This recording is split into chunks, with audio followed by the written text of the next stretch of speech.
The search for Michael Vaughan continues. Michael went missing from his neighborhood in Fruitland in July of 2021. He was just 5 years old at the time. Law enforcement has spent the last year and a half investigating. But the Fruitland police chief says a credible tip led investigators to a home near Michael's neighborhood this weekend. Crews are back out in Fruitland today searching for Michael Vaughan. Police believe his remains are in the backyard of a Fruitland home, and today is the 6th day crews are excavating the yard. Crews could be at the house on Red Wing Street for another week. This house is just 4 minutes from the Vaughan's home. As you know, from the time Michael went missing, this has been an all-hands-on-deck investigation, and it remains very active and an ongoing investigation. You can't take one of our most precious citizens from us and ever expect us to stop. During the course of this investigation to date, we received credible information that the remains of Michael Vaughan could be found in the backyard at 1102 Red Wing Street in Fruitland. As a result, the Fruitland Police Department obtained a search warrant for the residence along with the front and backyards. That search warrant was served on November 11th. It was a Friday. We served that late in the evening. Upon entry, officers encountered Sarah Wondra, one of the known occupants of the home, and Sarah was subsequently arrested based on probable cause that she had knowledge of Michael's death and failed to report that death to law enforcement. The following day, the Fruitland Police Department, joined by the Idaho State Police, the Idaho Mountain Search and Rescue, the Fruitland Fire Department, and the Fruitland Public Works Department, began a very methodical excavation of the backyard of the Wondra's home. During that excavation process, the Idaho Mountain Search and Rescue, Mountain States detection dogs deployed multiple certified human remains detection dogs on the property, all of them alerting to the presence of human remains. Ground penetrating radar was also used and deployed, detecting anomalies in the backyard. We completed the excavation of the entire backyard and removed over 250 yards of dirt. Prior to backfilling the yard, the dirt was meticulously sifted for any potential human remains. We did not find Michael's remains. Although the remains of Michael Vaughan were not recovered, we strongly believe, based on evidence, that Michael was abducted and is deceased, and that his remains were buried and later moved from the property. As of today, the whereabouts of his remains are unknown. However, the investigation is active, fluid, and ongoing. Once the excavation was complete, we conducted a thorough search of the Wondra's residence. The search was productive, and additional investigative evidence was recovered and is currently being processed. Evidence suggests that the following individuals who are currently in custody are involved in the abduction of Michael Vaughan. Sarah Wondra, 35 years old.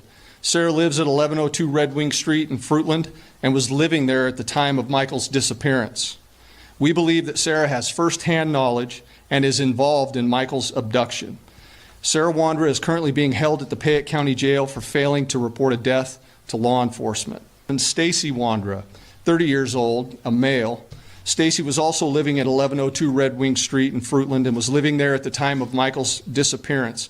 We believe that Stacy has firsthand knowledge and is involved in the abduction of Michael Vaughan. Brandon Shurtliff, 30 years old, of Kuna, Idaho. Brandon was living with Sarah and Stacy Wondra at 1102 Red Wing Street at the time of Michael's disappearance, and we believe Brandon has firsthand knowledge of Michael's abduction. Adrian Lucian, 32-year-old male out of Toledo, Ohio. Adrian was staying with Sarah and Stacy Wondra at 1102 Red Wing Street at the time of Michael's disappearance, and we believe that Adrian has firsthand knowledge of Michael's abduction.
I don't know why I was muted. Welcome in, everybody, to Missing PNW Crimes Revisited. I'm Samantha.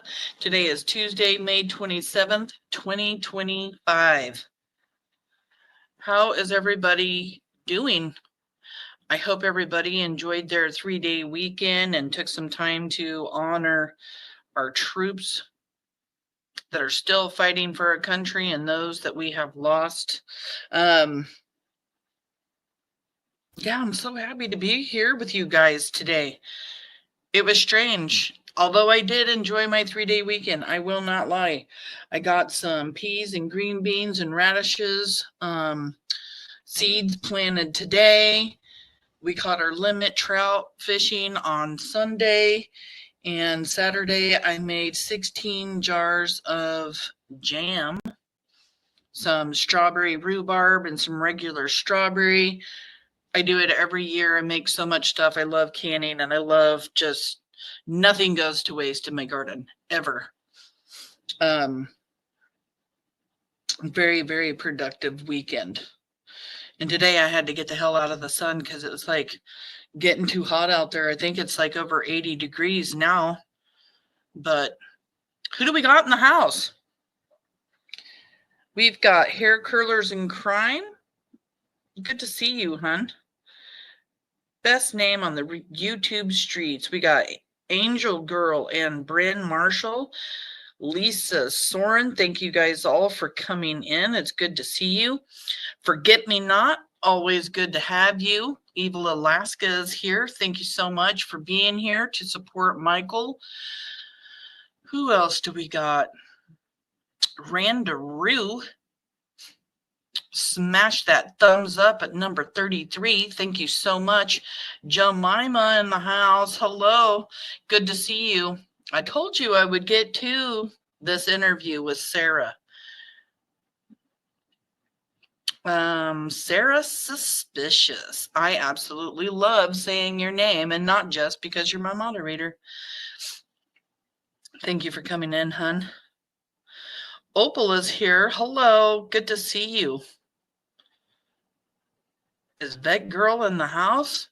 Vet Girl is here. Good to see you. All right, Pam Fogel is here.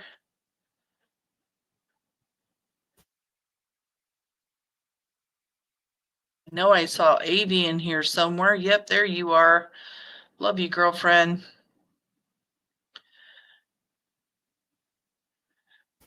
Let's see who else is here. Am I missing anybody? Shannon is here. Hello, honey.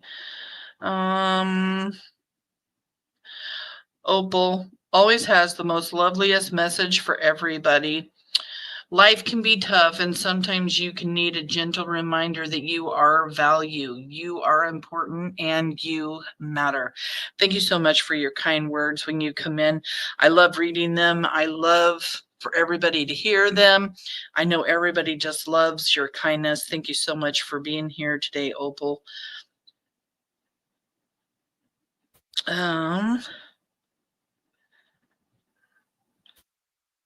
Thank you guys all so much for coming in and supporting the Vaughan family. Oh, you're not too late, Callie. Thank you for coming in, hun. We just started.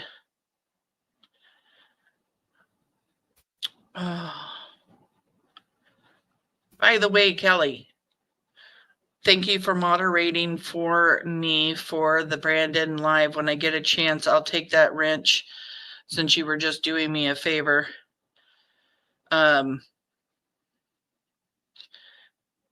She's my emergency moderator when I need her.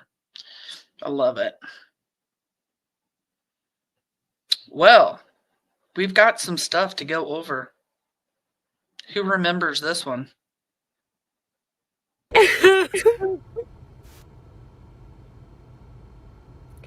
I don't deserve half the stuff I've been given.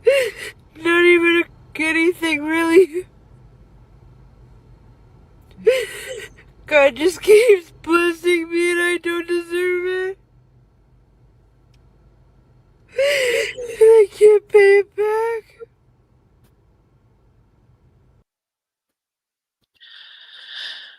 kind of strange that she says all those words when it was just shortly after Monkey was abducted. And that's who we're talking about today, Sarah Wondra. We're analyzing Sarah Wondra's phone call with PJ Vision. I did already put her link in the chat. If you mods want to share and give her credit throughout, that would be fantastic. It's kind of strange to listen to all of that too. I listened to it, and there is a part in there that was kind of shocking. It really does sound like Sarah had some feelings for Brandon, and I have always had that suspicion, I mean.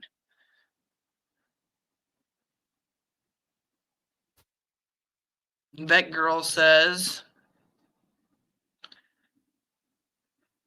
seems like looking evil in the face. It does. Sarah is not a great person. But before we get too much into Sarah, I do want to read you something because Brandy Neal Vaughn posted on her Facebook this last week, a couple of days ago, and she asked everybody to share this post. I shared it on all my social media platforms, as far as my different Facebook groups for the missing and my own personal. And once again, it's Brandy begging suspects, begging anybody to help her find her son, to come forward with tips, or for one of the suspects to tell the Vaughn family or law enforcement where Monkey is. Good to have you here, Stephanie. So let's go ahead and put up this Facebook post, because I really want to go over it. Brandy Vaughn says, Michael Joseph Vaughn was abducted July 27th, 2021. There are 4 named suspects in the abduction of Michael Joseph Vaughn, lovingly known as Monkey. Stacy Wondra, Sarah Wondra, Brandon Shurtliff, and Adrian Lucian. And those 4 suspects was updated just January 10th of 2025. They are still the named suspects in Michael Vaughn's abduction. It goes on to say Stacy and Sarah are in prison on unrelated charges in the abduction of Michael. Adrian and Brandon are free, walking the streets of Idaho, Montana, and Ohio. Fruitland Police Department has publicly stated that these 4 suspects are involved and have knowledge of the abduction of Michael Joseph Vaughn. Fruitland Police Department has also stated that based on evidence, they believe that Michael is deceased and these 4 suspects are involved and have knowledge of the abduction and the whereabouts of Michael Vaughan. Did you catch that? And the whereabouts of her son, Monkey. Fruitland Police Department has handed over Michael's case to the Payette County Prosecution Office. As we speak, law enforcement and our legal justice system continuously works to find Michael, to bring him home, and for those all involved be brought to justice. Did you guys hear that? For those all involved brought to justice. And there could be more than just these 4 suspects. And there could be more people out there hindering the investigation, not coming forward with the information that they have and giving tips or talking to law enforcement about what they know. Brandy goes on to say, Michael will receive justice. Our family, our community, our law enforcement, anyone who loves Michael will get justice.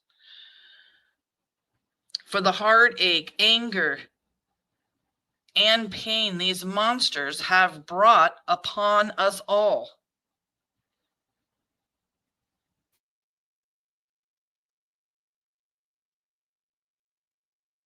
It has been today 1,400 days of pure torture and nightmares of not knowing if Michael is safe, if he's hungry, happy, sad, if he misses us, how much he has grown.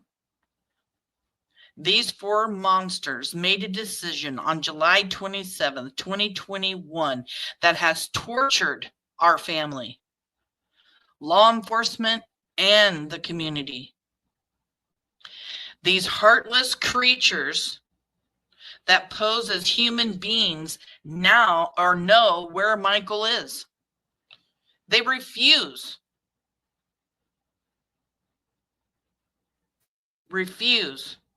to let us bring Michael home to rest and grieve. These four suspects continue to lie, manipulate, and protect each other, all while enjoying the grief they impose on all who love Monkey.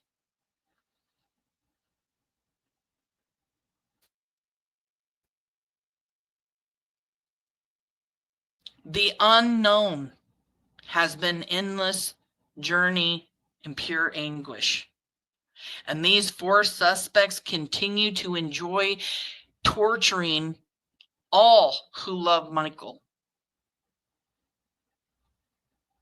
There are also people who support and protect these suspects and are believed to also know of details of what happened on and around July 27, 2021. Rest assured that these people will also be held accountable by our law enforcement and legal justice system for their knowledge and their hindrance in the active, ongoing investigation in the abduction of my Michael Joseph Vaughan.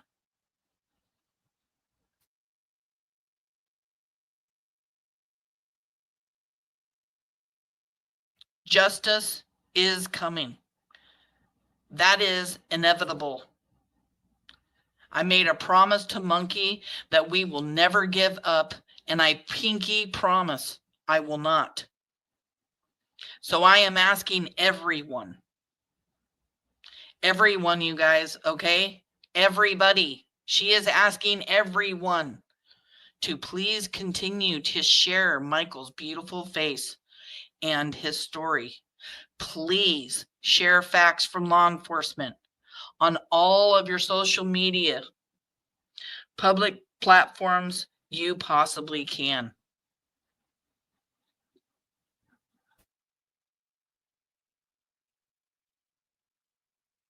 I am begging, please, anyone and everyone to see Michael's beautiful face. I want everyone to know what an incredible little boy Michael is, and he deserves justice and peace. Please, anyone that has any knowledge of the whereabouts of Michael Vaughan and or any information on the suspects from July 27th, 2021.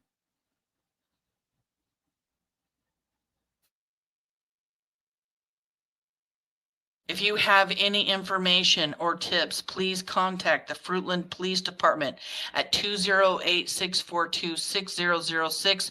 You can call also, or you can also email findmichael@fruitland.org, 1-800-THE-LOST, and 343 Crime Stoppers.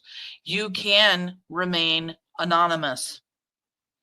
Please, if you have any information at all, please help us bring Michael home.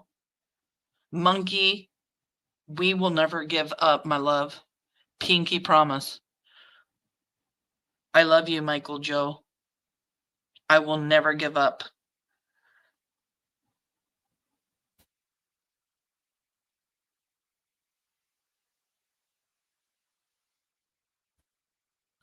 Thank you, everyone, for your endless support, love, prayers, and kindness to everyone. Sincerely, Brandon Vaughan.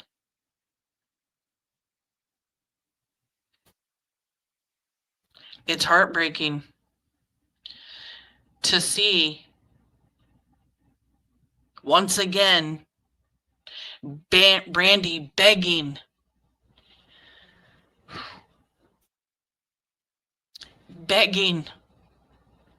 for those that know and have information about her son to come forward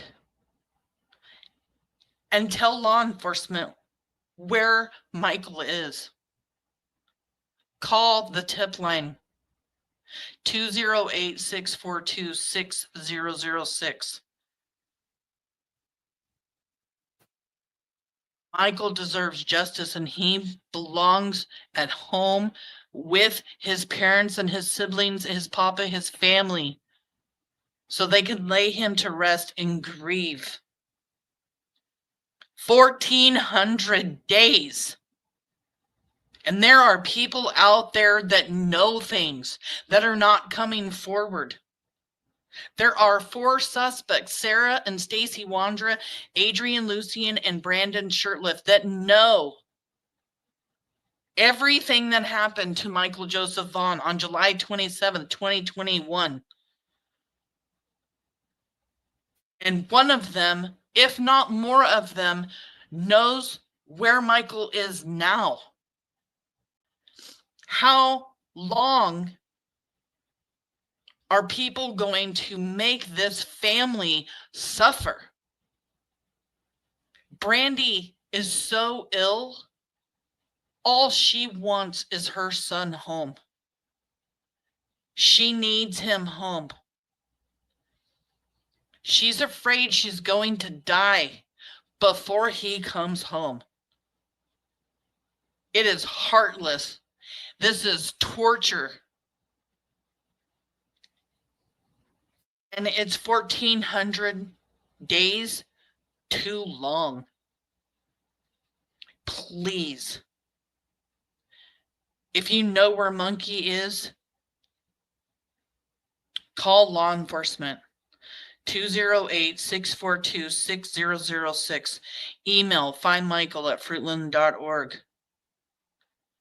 If you have any information about Michael Joseph Vaughan, his abduction, his murder, any information on any 4 suspects, Stacy Wondra, Sarah Wondra, Adrian Lucian, Brandon Shurtliff, please come forward. Be Monkey's hero. Don't hold back anymore. How can you live with yourself knowing you have information and not bring it forward? There are people that know and they need to come forward.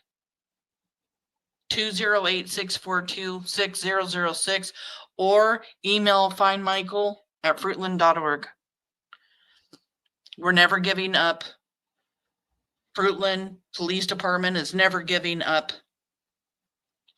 The Vaughan family is never giving up. All of us are Monkey's Army, and we're never going to let it go. Justice will be served. Charges will come on all 4 suspects.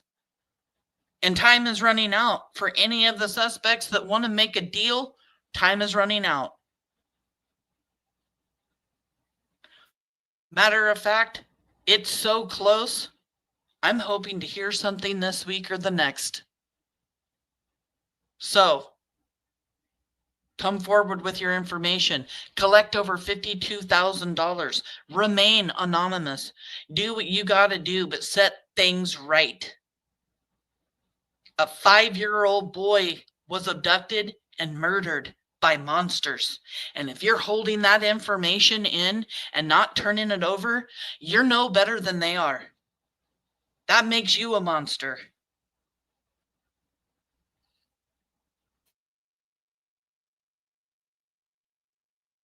Damn, it's just so emotional reading her Facebook post. Like, oh. I'm sorry, you guys.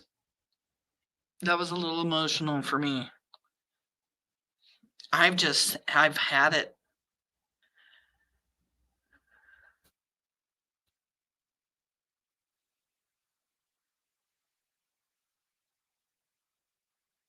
I can't believe there's people out there that know things that just won't come forward.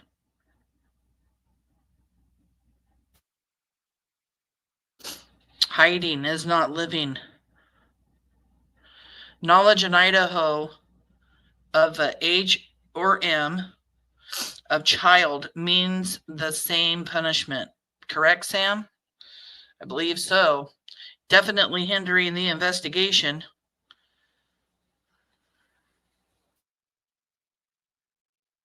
Fruitland police have said that if anybody gets caught hindering this investigation or has any knowledge not coming forward, they will be charged.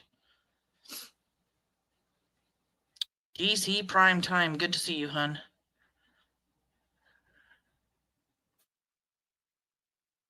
Apparently, they don't live very well, right, Brandon? Yeah, I doubt they're living very well at all.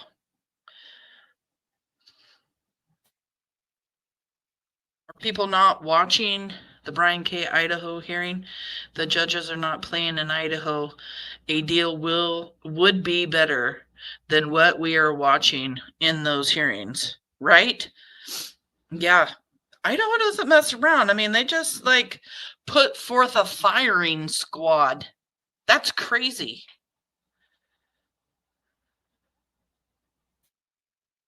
This message be sent to those everyone who knows these monsters or can local Facebook pages.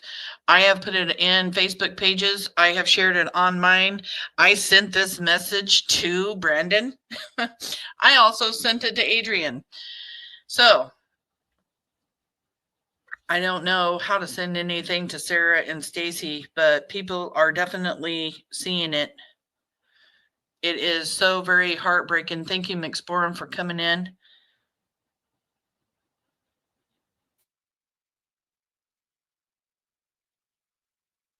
These people do not have a heart. They will have heart when it comes time. Ran out for any deals. Yeah, as soon as time runs out, they'll be screaming to make deals. It's so good to have you in here, Vet Girl. Haven't seen you for a minute. Pretty Assessor is here. She says she'll be right back. Hi, hun. Thank you for coming in. Sheila's here. Minky is here. Thank you guys for coming in. No worries about being late. He has the most beautiful face. It's heartbreaking. The most bluest blue eyes ever. His smile. You can see how happy of a child he is in his pictures.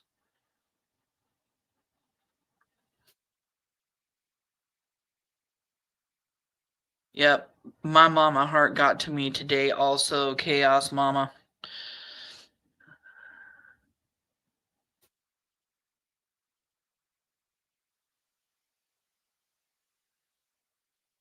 Randy having to beg for her beautiful boy Michael to be brought home. Absolute monsters. It's heartbreaking. It's heartbreaking to know that there's people out there besides the suspects that won't come forward. That's even more heartbreaking. We already know the 4 of them are friggin' monsters, and the other people that know things not coming forward. Like, what the hell? How many people are involved here? How many people want to continue torturing this family?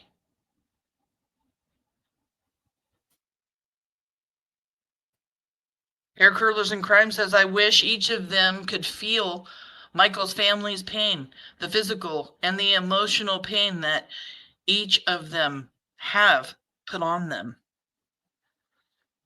I wish for that too.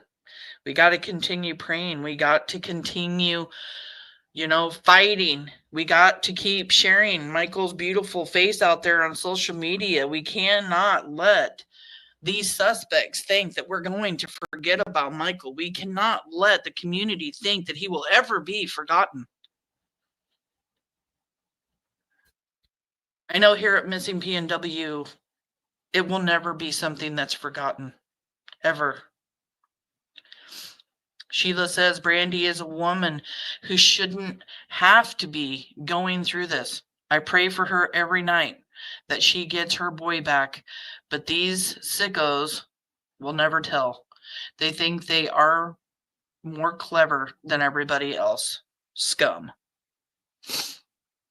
I hope one of them actually gets a heart, but I doubt it. They've had the opportunity. Yeah, I totally agree, Vet Girl. They are going to flip on each other. Firing squad isn't a good thought, in my opinion.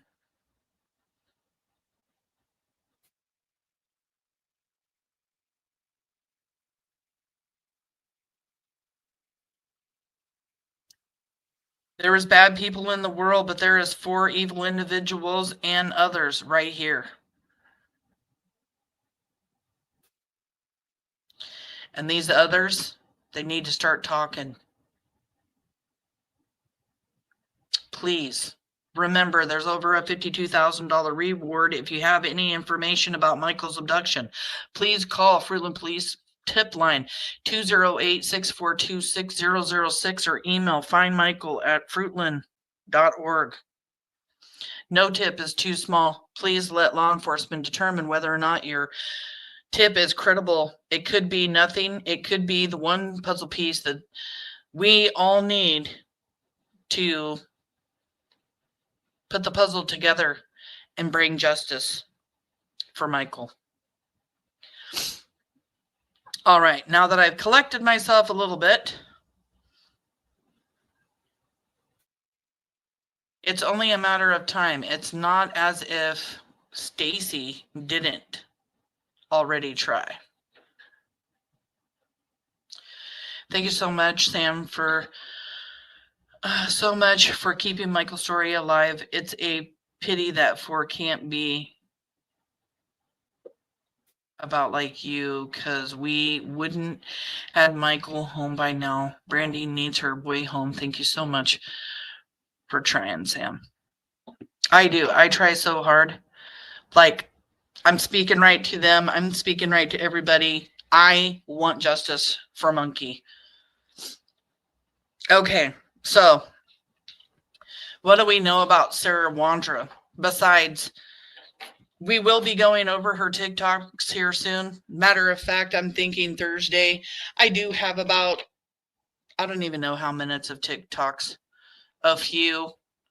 We'll go over here and there stuff, but I do want to go over her TikToks because some of them are very strange. But what else do we know about Sarah Wondra? We know that officials said that Sarah Wondra maintained that she definitely did not kill that boy, and said the Most High God already told me who did it. This is in her affidavit. She reportedly told police, "Oh, wow, the Most High God just told me that Stacy was the one who killed him and buried him in the yard of the neighbor's house." When asked later to show police where the boy was buried, according to the affidavit, she told police of a spot near the entry of her residence and said Stacy had buried him in the backyard by the shed. So here you have her saying that Stacy killed Michael. Stacy buried him in the neighbor's. Then she changed her mind and said that he's outside their door next to the shed. Police said by the point they had begun hand digging a portion of the Wondra's yard based on information from Stacy, received from Stacy, who had not been arrested or charged by Monday afternoon. It wasn't clear when or why police had spoken with Stacy Wondra. And we know the conversation that they had, or part of the conversation that they had with Sarah Wondra. That's Sarah Wondra giving the tip. He gives the tip. They go to the Wondra's house. They have a warrant. They serve Sarah with it. She's immediately arrested for not reporting the death of Michael Vaughan, having knowledge of his death and not reporting it. Yes, those charges taken away without prejudice. They can charge her on those charges again had they moved forward on those charges, and you know, they only have what, 30 to 60 days to move forward on those charges, because everybody deserves to have that, you know, whatever trial, like I forget what it's called, but they get charged and then they have to move forward immediately. Had they moved forward immediately on Sarah, they could have messed up all of the investigation. They could have messed up everything. She would have never been able to be charged again. So those charges were dropped. And then she was charged on unrelated charges to Michael on a firearm charge, taking it to Tanner Butler's face, hiding the weapon and keeping it from law enforcement at her mom's house, and had drugs on her. But those charges for Michael can be brought back, and she'll be in prison till next year. Sarah Wondra was arrested and told police, God just told me that Stacy was the one who did it, adding that she knew the body was in the neighbor's yard because that's what Stacy just told me. She then corrected herself and said, that's what God told her, according to the affidavit. She allegedly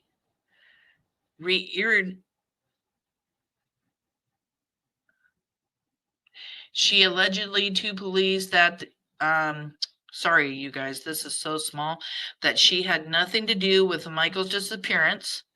She said her husband buried Michael in the backyard by the shed, but wasn't the one who actually harmed the boy. So now she's saying that he didn't kill him. She said instead the man identified only as Adrian had been the one that had done it, and he was scared to tell anybody. That is her affidavit. The day that they came to dig for Michael in the backyard of the Wondra's house, where they did not find Michael, but did find evidence that Michael was once buried in the backyard and later moved to an unknown location where suspects know he is to this day. Something else I would like to share with you guys, and then we'll move on to the video that I know everybody is wanting to see. Donna Might came into the house. Thank you so much for being here.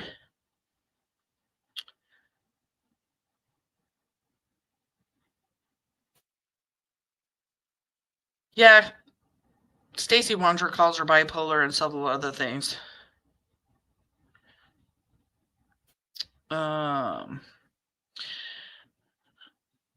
When she was arrested, she was found incompetent, but it wasn't very long until they got her on the right medication when they cleared her for court.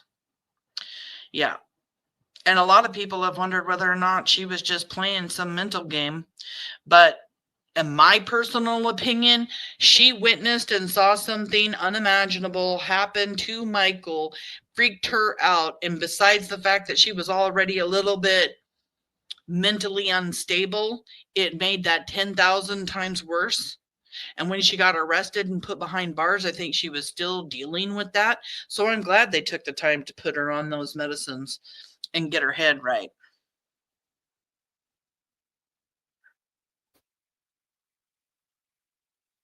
Yeah, they had to dump those charges in order to keep pushing forward on Michael Vaughan's case.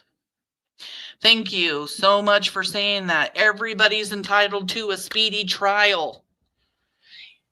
Charging Sarah Wondra with not notifying anybody of Michael's death or anything, they owed her a speedy trial, and they wanted to do lots of investigation, get it all done, collect their evidence and everything else, and they really could have messed up if they had not dropped those charges.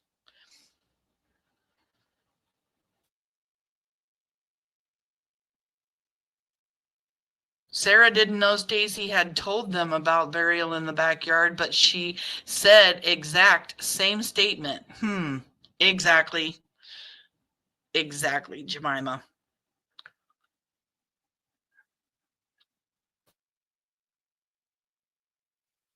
Yeah, crazy. You got a warrant. You walk inside the house, and she is talking about the Most High God told her.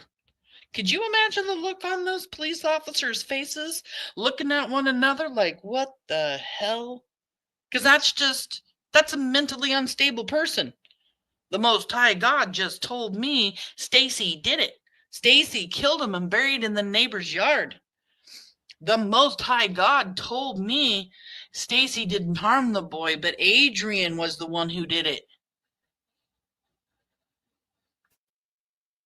She's batshit crazy. Come on now. Kelly's in the house. Good to see you. And let's just talk about what Stacy said. I don't know. I'd say probably between a half hour to. Trigger warning, please, from the mods. I'd really appreciate it. Anybody that needs to protect your mental health, now is the time to exit, come back later, rewatch, skip this part, fast forward. We will be talking about some very disturbing things that happened to Michael Vaughan, according to Stacy Wondra. I'm just waiting for some trigger warnings in the comments. So please protect yourself and your mental health. That's the most important thing. Thank you, hon. An hour-ish, I want to say. I mean, I think she just flat out said Stacy did it all? No, she said Stacy murdered him. There's law enforcement telling Stacy while he's sitting in jail,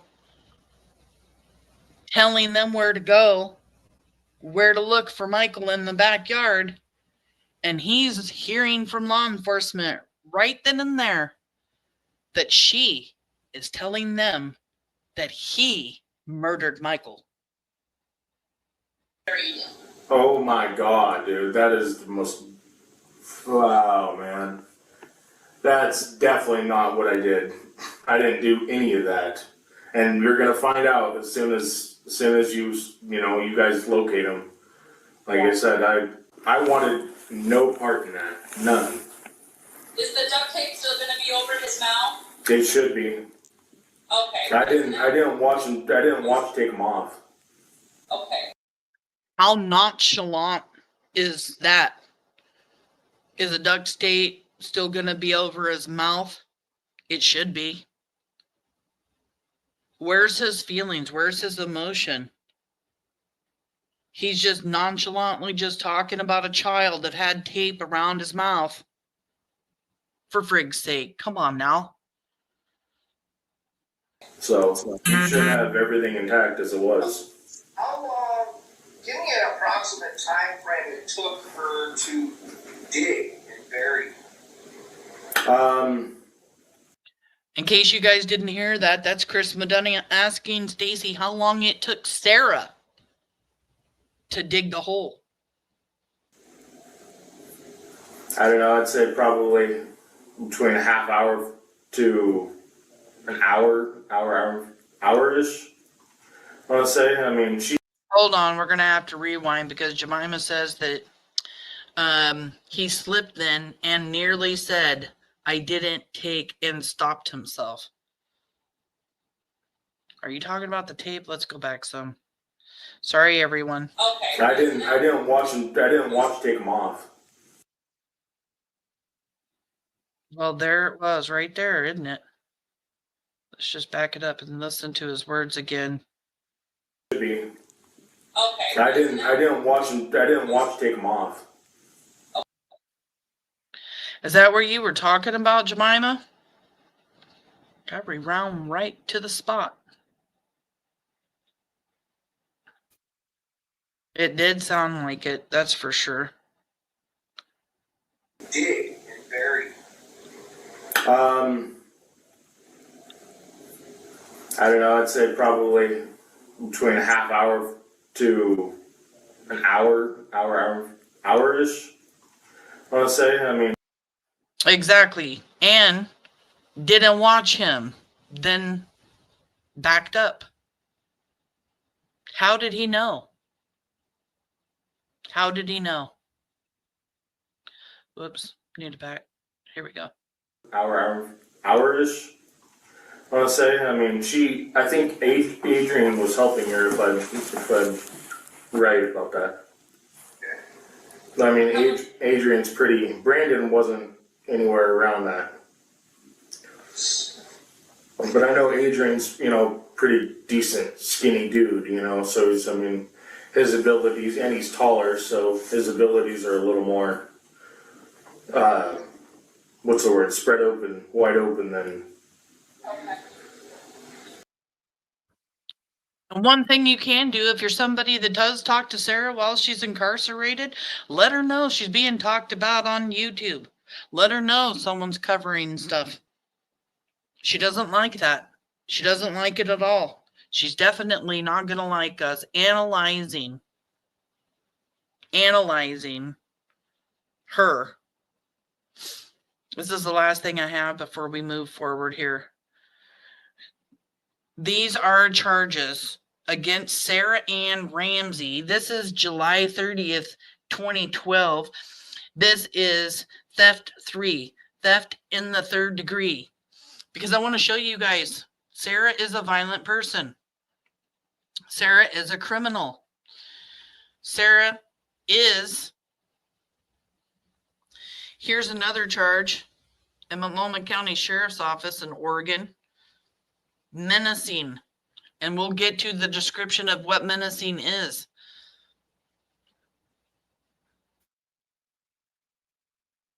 There's many charges here. August 22nd, 2012, robbery and menacing. She's a very violent criminal, and we know that now because she's spending time in jail for putting a firearm to someone's head. Violation. Speeding limit. This isn't whatever. This is the March 20th, 2010.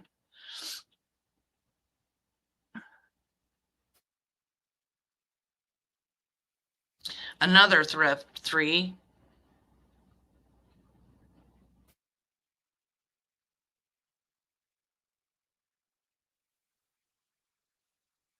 Robbery, fraudulent use of credit cards, financial transaction cards. She was discharged on this. But yeah, robbery. She is a criminal and a violent one at that.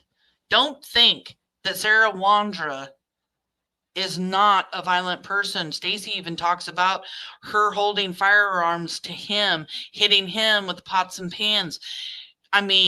Brandon even talks about them getting into it. And her ex-husband gets up on Josh's panel, Josh from the lab, and he says that the reason why he leaves Sarah Wondra is because she would not stop talking about wanting to kidnap somebody. Josh asked if it was children, if it was just people, and he said just people. She just wanted to kidnap somebody, tie them up. What? And then what, Sarah? And then what? What were you going to do? Just let them go? Or were you going to murder them too? A fascination with wanting to abduct somebody. This is theft again in the second degree. Identity theft, identity theft, identity theft, mall theft, receipt of stolen from the mall, theft, Oregon receipt, theft in the third degree, attempt to commit a class A felon, theft in the third degree, theft in the third degree, theft in the third degree, theft in the third degree. Yeah, who the hell thinks about stuff like that? Only a psychopath, in Kelly's opinion. Yeah, who the hell sits there and talks about it out loud to their husband, fantasizing about it, wanting to do it and everything else, to the point where her husband gets scared and leaves her? It had to have been pretty damn intense, in my opinion.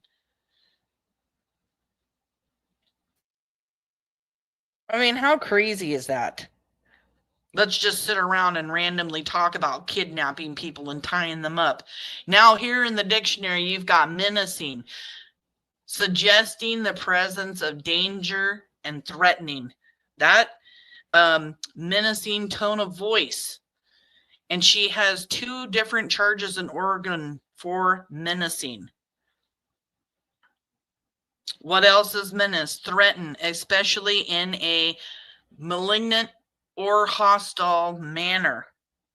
African elephants are still menaced by poaching.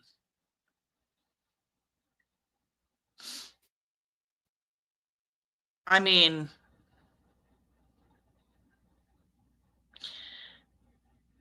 menacing, they give you a feeling that they are likely to cause you harm or put you in danger. That is who Sarah Wondra is.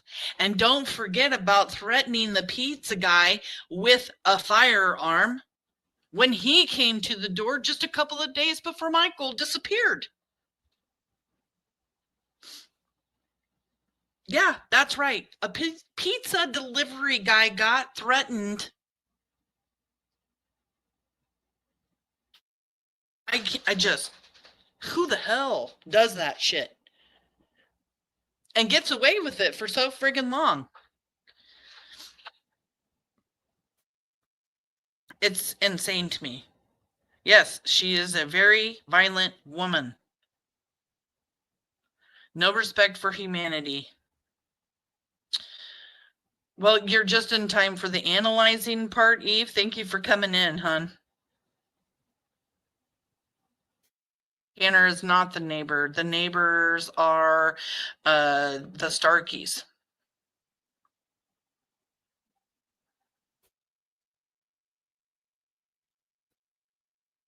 You can find the link to the video of Stacy talking on Monkey's Army. They are, if one of the mods wants to grab Monkey's Army's link and put it in chat, you can also put Clutch Them Pearls in there, because he was actually the one who ended up getting that video, but Monkey's Army has it posted, both of the videos, and all together it's about an hour long, both videos together.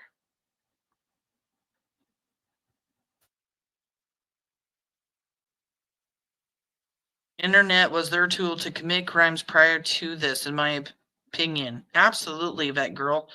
They scammed so many people and used Craigslist and, oh my God, so many different things. Always coming up with different ideas, scamming people, always out there, figuring out how to make a buck, start a business. It's ridiculous. It really is. Okay. So just to let everybody know, I did today put up Here it is, everybody that wanted it up. This is my phone interview with Brandon Shurtliff that I did with him the day before he came up on my panel a couple of months ago. What's interesting from these 2 days, like I did this interview with him the day before he came up on my panel, and he contradicts himself from one day to the next. So the full thing is out now. It's an hour and 20 minutes long. It's in the video section here at Missing PNW. Take a look and see it. And now we can do some clips from both of these and put up as slips. I know a lot of you guys were really looking forward to having that up. There's absolutely no commentary. That is the full recording.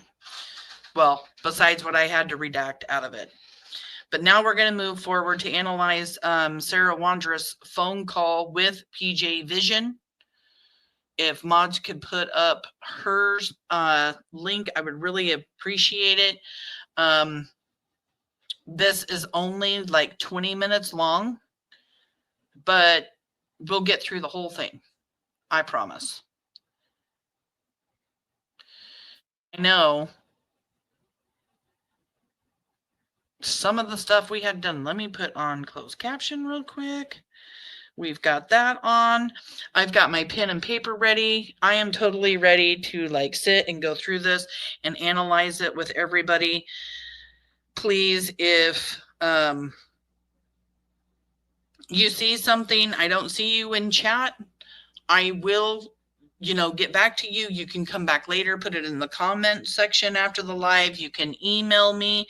Just want to put up a couple links here. Thank you for putting up PJ Vision's link. I really appreciate that. If you would like to become a member, please do so. And then let me just see. There was something. Oh, an email in case you see something and I don't get back to you in chat. Please click the notification bell. I do know that when I am told that charges were made and served on these 4 suspects, I will be going live immediately and maybe without even a thumbnail, honestly. So you want to click that notification bell. All right, so let's go through the telephone call. I've got my phone to sit and watch what anybody has to say. And then, oh, I need to come over here real quick. Hold on. Let me put up. PJ Vision did an amazing job in this interview. As soon as Sarah would start to wander off from the conversation that, the topics that PJ was trying to have with her, she would get her right back on track. I would have liked to have seen more questions asked about monkeys specifically, but I do know and have heard that if you talk about Michael, she don't want to talk no more. So maybe that was just PJ's, maybe that was just her tactic. All right, so let's go ahead and start this, and we're going to get through this whole 21 minutes tonight. So, I didn't know what I was doing. So I needed Stacy to tell me what to do, right? What to do. So she's saying here that it was her first time towing a car.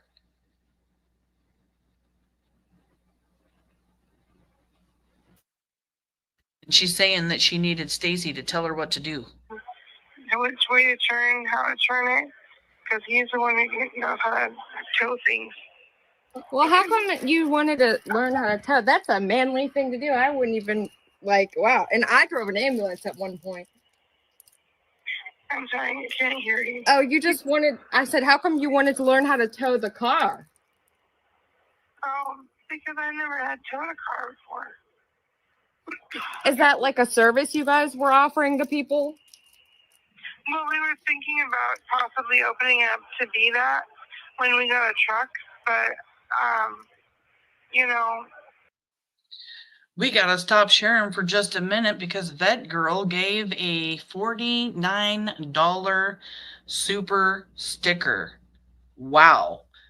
Thank you so much, Vet Girl, for that.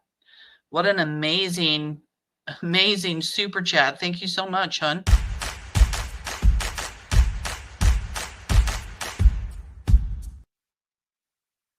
We also have another one coming in by Randaroo. Thank you so much for your super chat, your super sticker.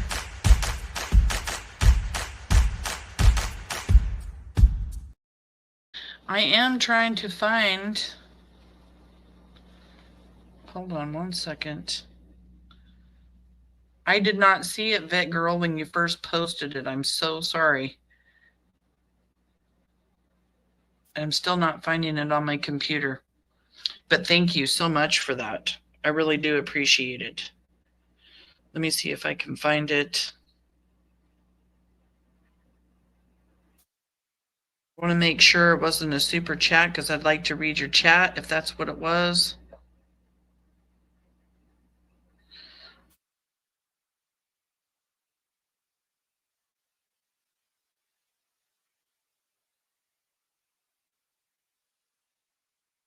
It's so kind of you. That's just huge. Thank you, Vet Girl.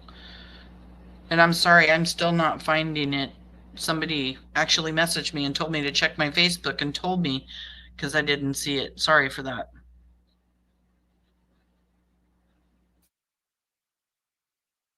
All right.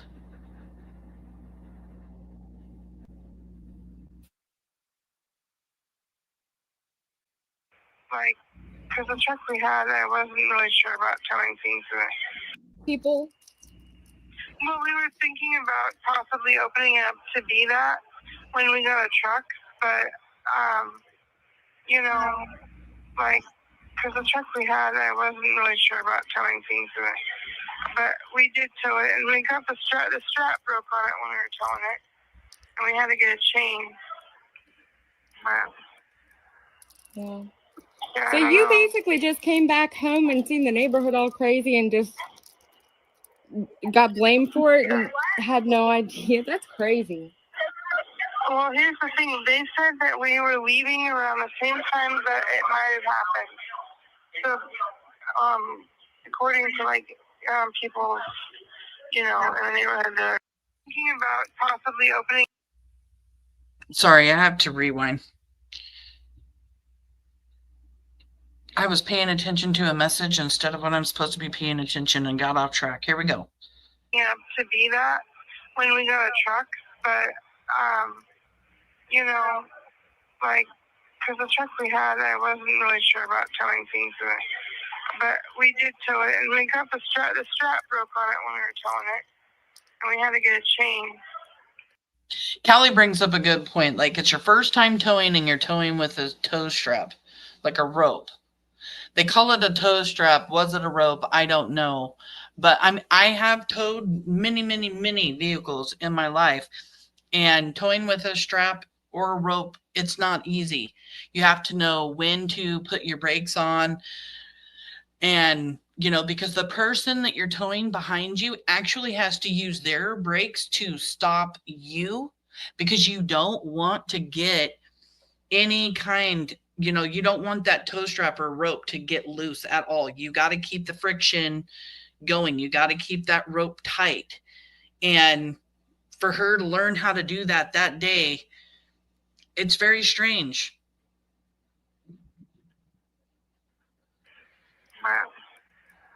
Yeah.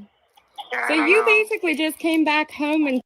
I mean, it almost makes you wonder why Sarah was learning how to do that. That, like, what was Brandon and Stacy doing? What were they having to deal with? Were they having to deal with Monkey? I mean, what was going on in the truck? Why did she really, if there was another actual reason why they would have Sarah tow? Seen the neighborhood all crazy and just got blamed for it and had no idea. That's crazy. Well, here's the thing. They said that we were leaving around the same time that it might have happened. So, according to people, in the neighborhood, we even live in an HOA. So there's, uppity people there. What time did you guys leave? We left around 6:30, and then we didn't get back till probably. So here you have Sarah Wondra saying that they left at 6:30. Brandon says 7. Stacy will give you, oh my God, 4, 4:30, 5, 5:30, 6, 6:30, 7. But she's saying 6:30 here. Law enforcement says that, the original time that law enforcement had put out was from 6:30 to 7 o'clock. Then it went from 6:40 to 7:10. So she's kind of putting herself in that zone of when Monkey came up missing.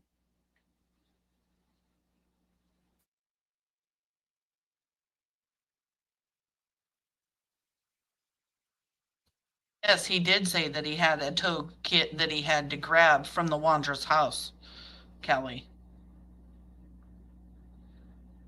Brandon's car pictured in Carson's Drive and on Google Maps September 21st, parked on the road outside of Carson's. Yes.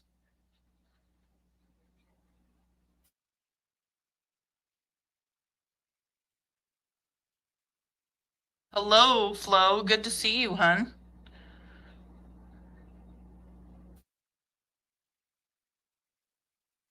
If it was a tow strap kit, there should be some kind of ratchet type mechanism on it. Yeah, I don't know. Never used a tow strap kit. All I ever used was a rope. We around 11, between 10 and 11, I would think, and it was late. And then she was saying 11, 10 to 11, she thinks is when they got back and that it was late.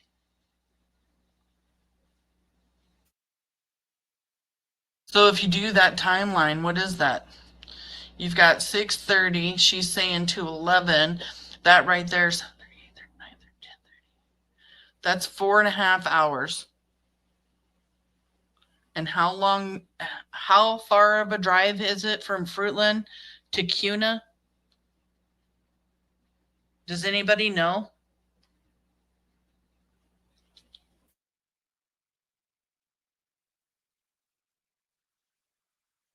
Flo, I feel the same.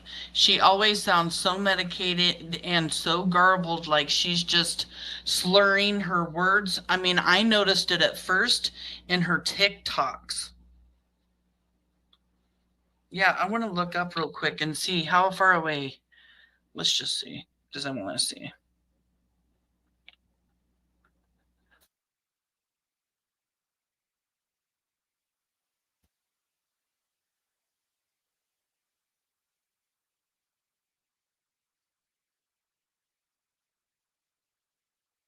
$43 minutes. So you have 43 minutes, so that's an hour and a half altogether. So pretty much 3 hours. Yeah, Shannon is saying it's about 45 to 50 minutes. So if 45 and 45 is about an hour and a half, they are gone, according to Sarah, for 4.5 hours. That's 3 hours. 3 hours, you guys, that she is saying they spent at the house in Cuna. And you'll hear her here shortly too talk about being there, that her and Stacy sat in the truck. But she wants to tell us that they were there for 3 hours without telling us that she was there for 3 hours. Her and Stacy sat in the truck the entire time for 3 hours. It took 3 hours to hook up a car to tow it and leave. What are you doing in Cuna, you guys, for 3 hours?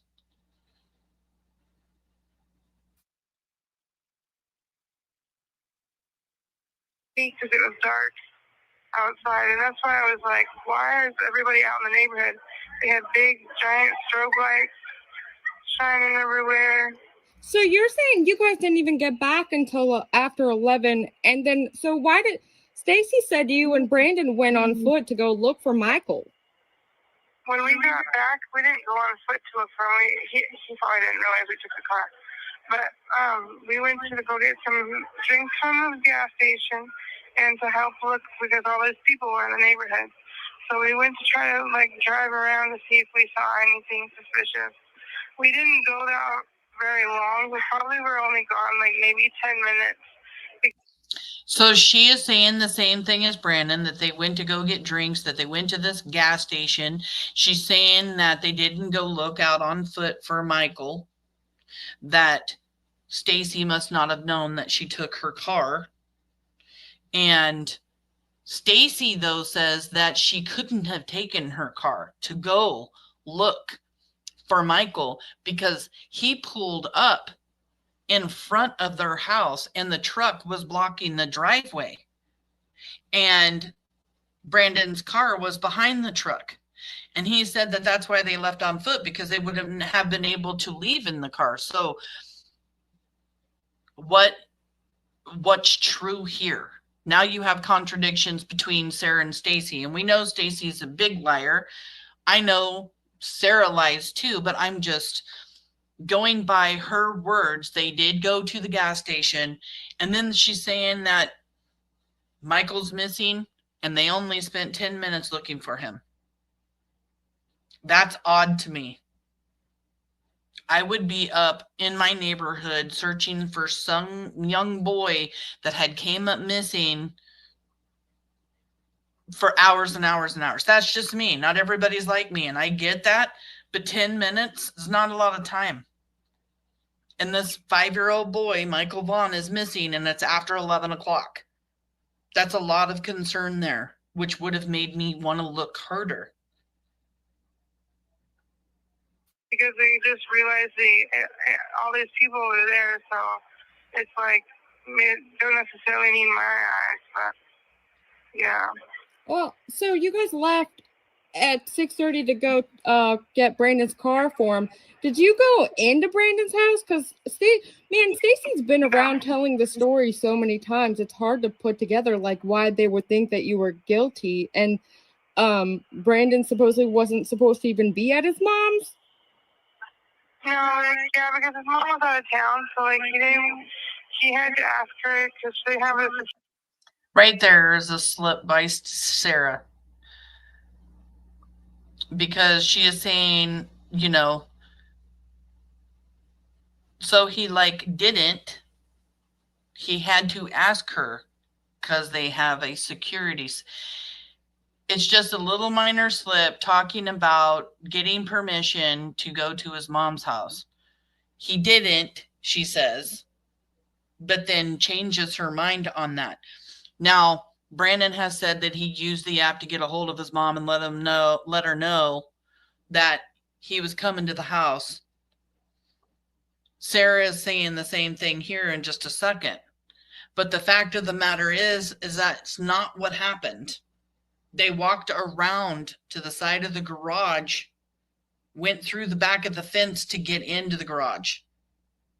Because Brandon was not supposed to be at his mom's house. He definitely was not supposed to have Sarah and Stacy come with him to his mom's house. His mom's? No, yeah, because his mom was out of town, so he had to ask her. So his mom was out of town, so he didn't. He had to ask her. That's where she changes her mind right there. So he didn't. He had to ask her. Because they have a security system to where if he calls her, she can open up any lock on her door from her phone. But so he had her open the garage, but he didn't want his mom to know that. Do you guys see his mom opening up that garage while she's gone? I don't. We were there to take the car because it was his car, but it was his car that he's buying from his mom. Oh, that makes sense. And Kelly says that she believes they went over their story, but neither of them can remember what it was. Well, Tina should be able to answer that question. Did Brandon call her that morning or get a hold of her on the app to open up that garage door? Tina?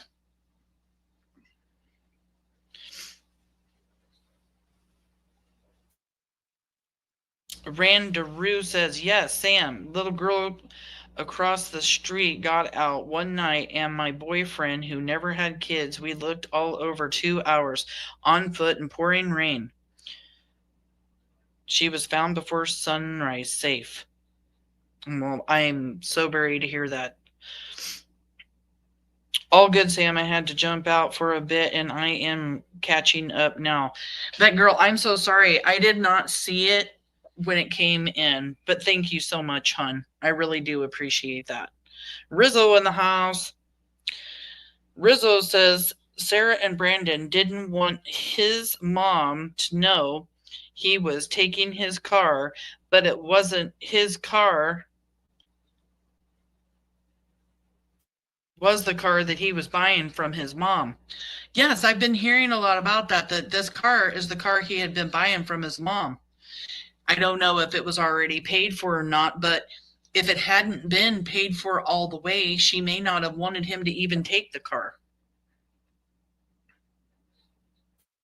So you guys just kind of snuck into the side door, or like his mom? No, me and Stacy, we waited outside in the truck while we waited for him to get everything situated. And here you have Sarah saying that Brandon is the one who got everything situated. Okay, remember, Brandon is also the one who said that he is the one who hooked up the tow. So now you have Sarah and Brandon both saying Brandon hooked up the tow. You also have her saying that her and Stacy sat in the truck while he did it. But when she's given a timeline from 6:30 to 11 o'clock, they're gone in Kuna, or to go to Kuna, for 4.5 hours. And if you take away the time that it takes to get to Kuna and back, they are there in Kuna for 3 hours. You mean to tell me they just sat outside the place in the truck? And it doesn't take 3 hours to hook anything up either. Stacy Wondra said he was the one who hooked it up because Brandon was washing clothes and Sarah had to go inside to go to the bathroom. And she uses some strange verbiage here when she says Brandon had to get everything situated. Why wouldn't she say something like Brandon was hooking up the tow, or talk about the cars or the tow strap, or hooking things up or something? Weird verbiage here.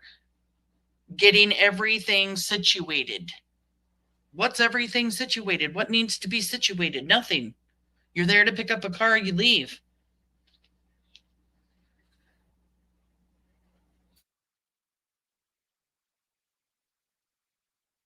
I get a feeling that Stacy didn't want Brandon having his own card control, in my opinion. It says Slim Pickens.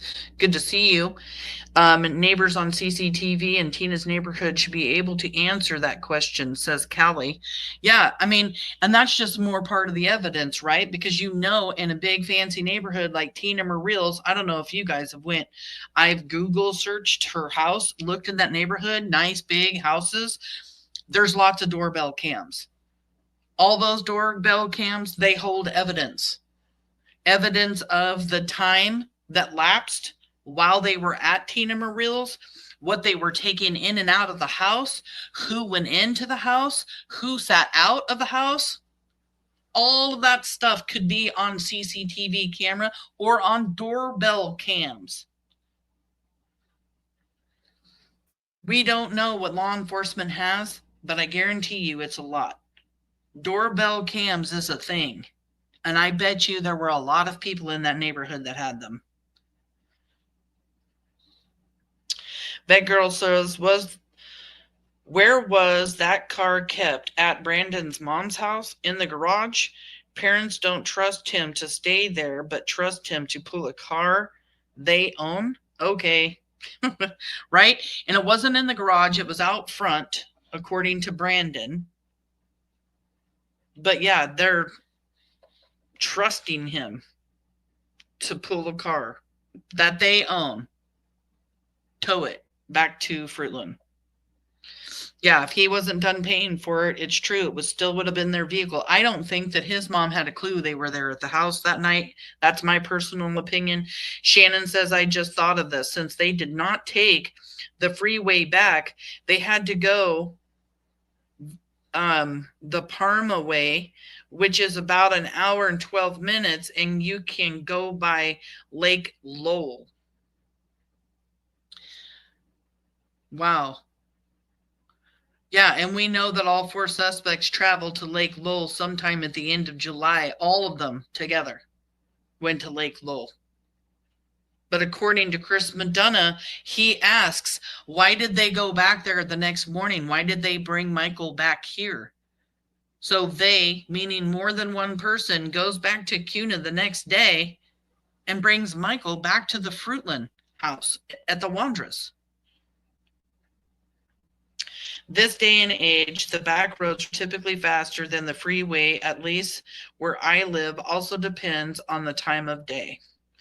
You know, and come to think about it, the tow strap breaking, do they just say that the tow strap broke? Did it ever really break? Maybe they did just pull over to the side of the road so that Sarah could pee, and they're just trying to create more time for themselves, being gone for 4.5 hours. And maybe you've got a little less time since they are taking back roads. But it's still, even if you took an hour off of 3 hours of being there in Cuna, it doesn't take that long to put a tow together.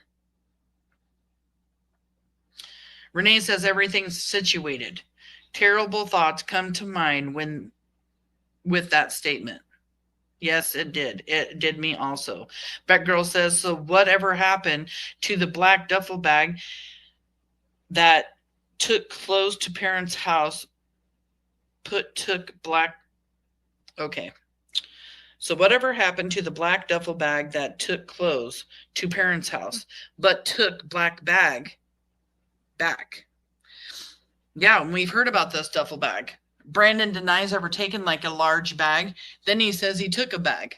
Stacey Wondra said he filled it up with clothes before they left the Cuna house or the Fruitland house at the Wondras to go there and wash clothes. But when I asked Brandon if he washed clothes, he says, no, I didn't wash any clothes. And if I did, it was the ones that were there. Well, isn't that a weird statement? They were the ones that were there. Like he was trying to say, like, I didn't wash the clothes that I was wearing. But Stacey Wondra said he washed the clothes that he was wearing and changed his clothes while he was there. Why? Why did Brandon need to change his clothes and wash those clothes? And why is Brandon deflecting from the fact when he says it was probably the clothes that were there at the house, not clothes that he had brought?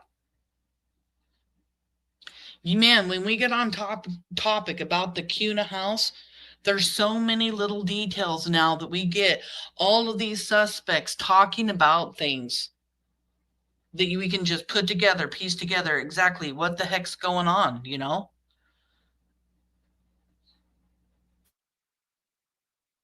So what vehicle did they use to take Michael from Cuna back to Fruitland?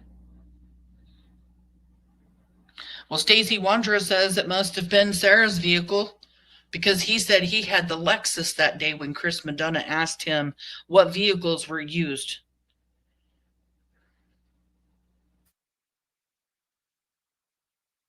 What kind of car was being pulled? It was it a Mercedes?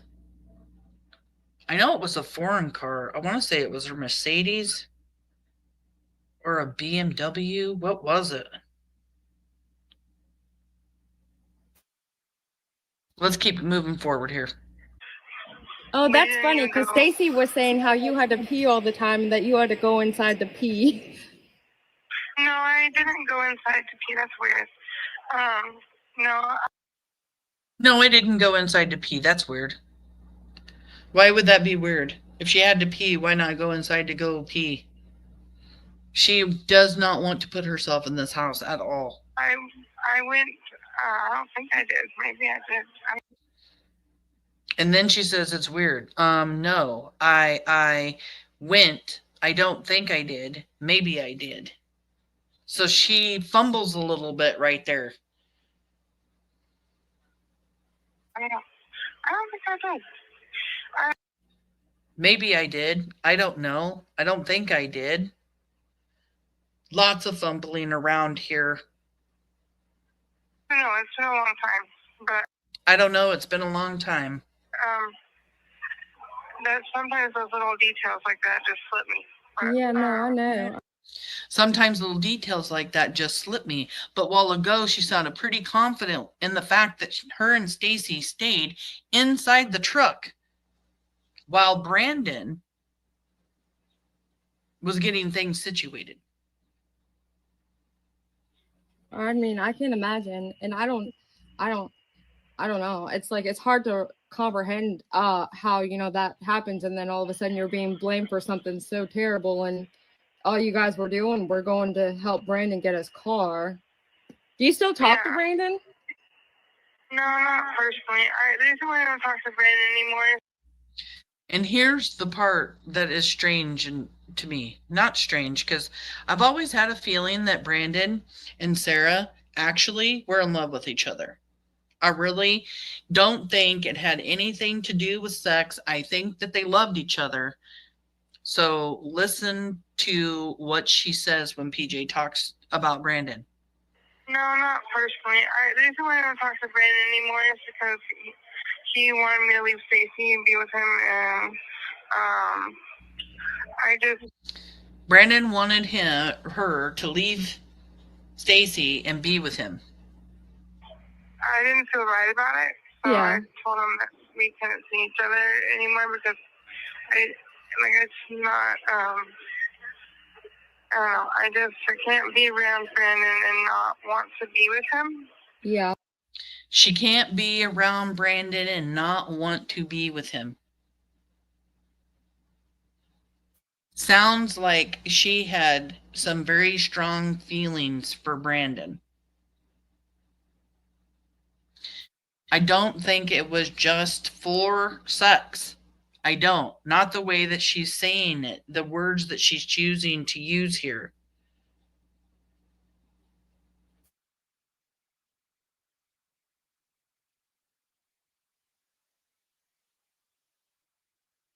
Because he had picked up so much stuff for me that my husband was not doing for me, and so Brandon was picking up so much stuff for her that her husband was not doing for her. So here she's like saying he's doing so much more for her than Stacy was. I quit seeing Brandon because I didn't want to add anything more to like the chaos. To be honest, it's so chaotic. Well, how come Stacy said that Brandon had brought his clothes and that he changed clothes when y'all went to Brandon's house that day? How Brandon said, like he brought a duffel bag with clothes, and I know you had just posted something about having a laundry business you were trying to start up. Yeah, I never did get the laundry thing started up. Nobody ever responded to my laundry thing, so it was a good idea. Yeah, you guys. I do think it was mutual feelings between the two of them. I think Brandon has the same feelings for Sarah as Sarah has for Brandon. He never really throws Sarah under the bus for anything. She doesn't ever throw, him under the bus for anything. I mean, even in her affidavit, she's pointing fingers at Stacy and Adrian, but she's not talking about Brandon. She's not talking about Brandon at all. And you don't ever really hear him talk bad about her. You guys are very creative with your businesses. Well, actually, it's all been me. Stacy he's not like creative. He goes off of what other people say and stuff. Man, I mean, when he did his first interview, I think he was saying that you were trying to call him and everybody in the chat was like, yeah, put her on the phone. And he said that you weren't able to be on the phone or something. And there was like the girl's channel that he was on, she had like 30,000 subs. And like the whole chat was like, put Sarah up on the phone. We want to hear her side of the story. And he was like, no, she's not allowed to talk. Oh my gosh. Wow. Yeah, so there's this lady from the Chicago Tribune. Yeah. She wants to do an interview with me, but I talked to my lawyer, and he told me to like that I should probably think about more like that stuff when I got out rather than in here. Yeah. So she's been talking with some kind of reporter or something, and her lawyer is telling her she should wait till after she's out before doing any kind of interview or anything, rather than doing it while she's sitting in prison. Oh, that makes sense. I mean, the stuff that Stacy's been doing is basically just like YouTube stuff. Like, I have a tiny channel. My boyfriend has a pretty decent sized channel. And so like we follow true crime. And so it's been like a really interesting story we've been following. But like Stacy even went on to like a psychic lady's channel. He's been everywhere on like all these YouTube channels. Oh yeah. Yeah, and then I really don't know. He has a tendency to go on and try. He loves attention, so. We know Stacy likes attention. That is definitely a true statement, because man, oh man, did he love going up on YouTube channels to get all the attention, to get money, to get cards sent to him so he could buy food, to have people buying him DoorDash and having other stuff delivered. You know, he was even using different kinds of gift cards and stuff to buy himself clothes and things that he wanted from Walmart. He was definitely getting attention. Yeah, I think that's human nature a little bit. But yeah, it seems excessive. Yeah. I don't know. It's too much for me. I'm trying, to just make it through every day in here sometimes. And it's frustrating because people actually believe that news crap, and that's exactly what it is. It's crap. Absolute crap. And it's gotten like one time I went to the chow hall here, Yeah. And I Actually, you're right. She starts to sound a little bit normal here. The way that she's talking, the slurring isn't as bad and stuff when she starts getting into these conversations. I sat with my friend that had me, and she had other friends that were going to sit down, and they sat there and they're like, "Who are you?" And then I told them who I was, and all I said was, "My name is Sarah," and they got pissed off, stood up, and refused to sit there. Oh wow. And talking about a couple of girls in prison that did not want to sit next to her. I mean, who would? This, Michael Vaughan was abducted and he was murdered. She has knowledge of it and had a hand in all of it all. It's like, bro, you don't even know me, and you don't even know anything about me, because if you did, you would know that this was a load of crap, just like all the people that... How did Sarah and Stacy meet? You know what? I don't know that I know the answer to that question, Dynamite. I really don't.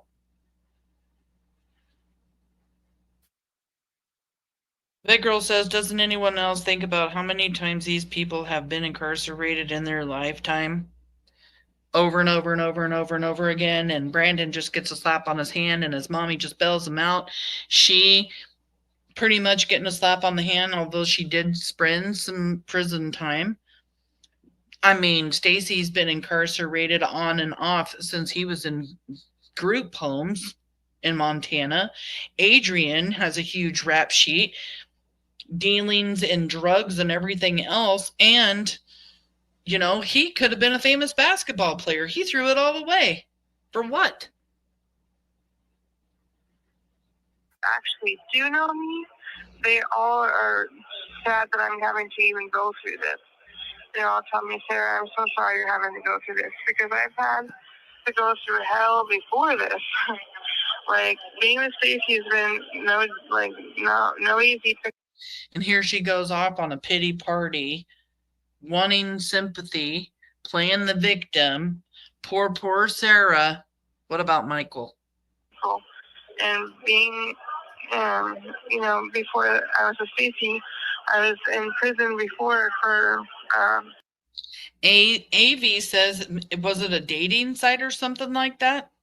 But I am not sure. I know that they've talked about it, but from right now, I cannot, for the life of me, remember how they met. What they call robbery ID theft. But the robbery one was actually a $40 tank of gas. Oh my So I went to prison for $40 in gas, and that's only because I used to sell Cutco knives, and so I had a Cutco knife in the car with me. So she's trying to play victim here. She went to prison only because of $40 in gas that they were stealing. And because she had a knife on her, the charges were worse. They deemed it as a robbery. Like an armed robbery. Rather than a Class 3. So it should have been a misdemeanor charge, but it turned into a Class A felony in Oregon. So that's what they and that happened over 10 years ago. But they used that in my trial this time and used it as a reason why they shouldn't let me out. Well, who was that guy, Tyler? Was it Tyler that filed or you had the incident with? Because nobody talks about him. Tanner? Was that or Tanner? He's another person you guys just decided to help out and let live with you guys? Yeah, that's the kind of thing that we did. Not all the time, but we did a few times. And Tanner was one that we were helping out. He said he got kicked out of his aunt's house because he talked to his mother, and his mother was apparently someone he shouldn't be living with, and so the aunt got mad that he was talking to her and kicked him out of his house. So he'd been sleeping on the streets for a couple of days, and he was a taxi customer that I had. Tanner Butler was a taxi rider she had. Found out that his aunt got mad at him, kicked him out on the streets. He was out on the streets for a couple of days, and she invites him to come back to their house. How friggin' strange is that? These are taxi customers. You don't know them. Who brings so many strangers back to the house? Another taxi guy coming back to the house. Another taxi customer. Previous week before that. And we had. Kelly says she makes it sound like it was a coincidence that her knife just happened to be in her pocket when she was robbing a place, for F's sakes. Right? It's true.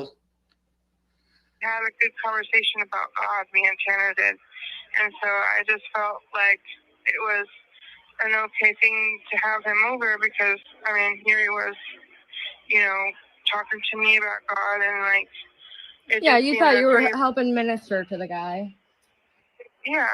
That's terrible. Then, it was our 4th year wedding anniversary when all this happened.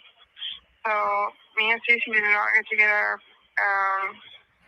dinner, and I had hardly anything to eat that day, and they barely let me have some of the pork I had made. I had made some pork for us previously. Here she is talking about how when they come to the house with a warrant and stuff to arrest her, they're not letting her eat, and that she's a diabetic. You're a diabetic and you have to eat a certain amount of carbs. Pork there's no carbs in pork. So that wouldn't have helped her blood sugars at all, really. It's not going to keep them from going down. But she uses this all to play victim once more that she didn't get to eat. They are at her house searching for Michael Vaughan buried in their yard. And she's worried about what they didn't or did allow her to eat. Are you serious right now? That's what's on her mind when she talks about this is the fact that they didn't give her any food to eat from the house. Days and put it in the refrigerator, and I asked them to bring it to me because they were going to let me sit in the cop car and starve. They were going to let her sit in the cop car and starve.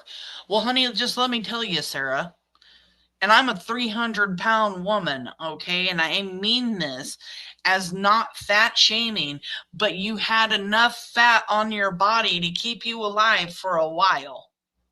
Just saying, that fat provides a lot of energy. You weren't going to starve to death or something. And I believe the same thing, Vet Girl, that these people picked up specific people and brought them back to the house.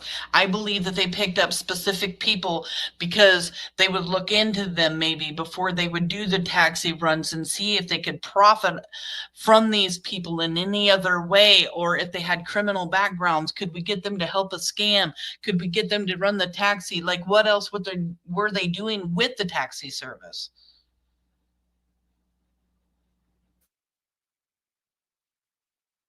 They were all bumping uglies in the house, the real Gemini.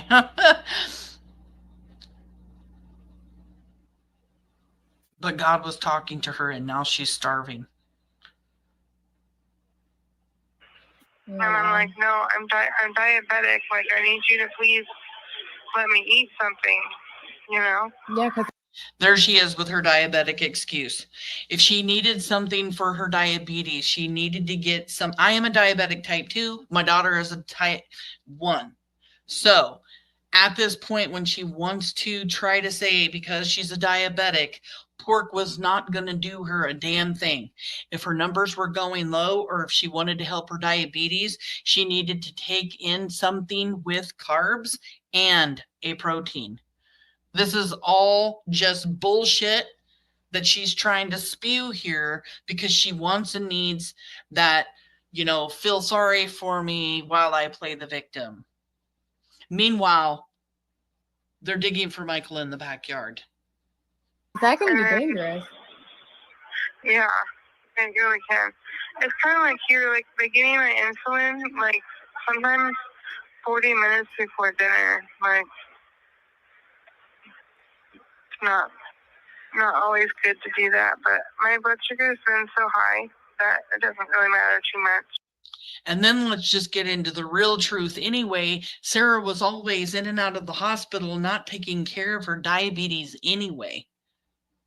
So even though she wants to sit here and play the victim about how they wouldn't feed the diabetic, her numbers were always skyrocketing. She was always going into ketoacidosis. For you that don't know what ketoacidosis is, your blood sugar should stay in the range of about 115, from like 70 to 115 or 80 to 115, depending your body. She would run her numbers up into the 900s, even into the thousands. And when you run your blood sugars that high, you go into ketoacidosis. You have ketoacidosis for too long, you can go into a coma, you can die. And Stacy would talk about her numbers being in the thousands and having to go to the hospital. So she probably didn't need anything at all to eat. She needed not to eat anything so that her numbers, her diabetic numbers, would come down. She was never taking care of herself. Well, that's not good.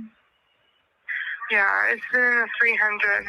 It's supposed to be 100 to 150. Yeah.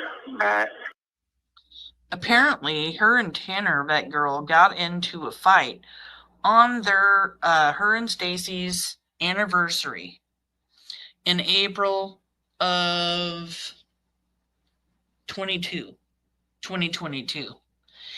Tanner was there, wanted to cook them a good anniversary dinner and everything, and within all of that, something happened, and Tanner and Sarah got into a huge argument about him wanting to cook. And I believe rumors started about that barbecuer because Tanner wanted to use the barbecuer and she got mad, and it was because Michael Vaughan was buried underneath the barbecuer. I don't believe that. Sarah never puts Michael there underneath that spot. Neither does Stacy. Stacy directs law enforcement out past the patio to the right in between the two trees. And when Sarah says over by the shed, both of the two trees on the side of the house around the corner to the right off that back porch is by those two trees where Stacy was talking about. Although they did dig 3 to 4 feet down in the entire yard searching for Michael, 1 or 2 or 3 people start talking about this fight they get into because he wants to, move the barbecuer, and all of a sudden it turns into, Michael must have been buried underneath the barbecuer, and that's why they had it there, blah, blah, blah, blah, blah. That is how rumors get started, people. When you take little bits of information and turn it into fact. And I still to this day hear hundreds and hundreds of people talk about how Michael was buried underneath where they kept their 2 barbecuers. Thank you, Voodoo, for coming in. It's good to see you, Amy.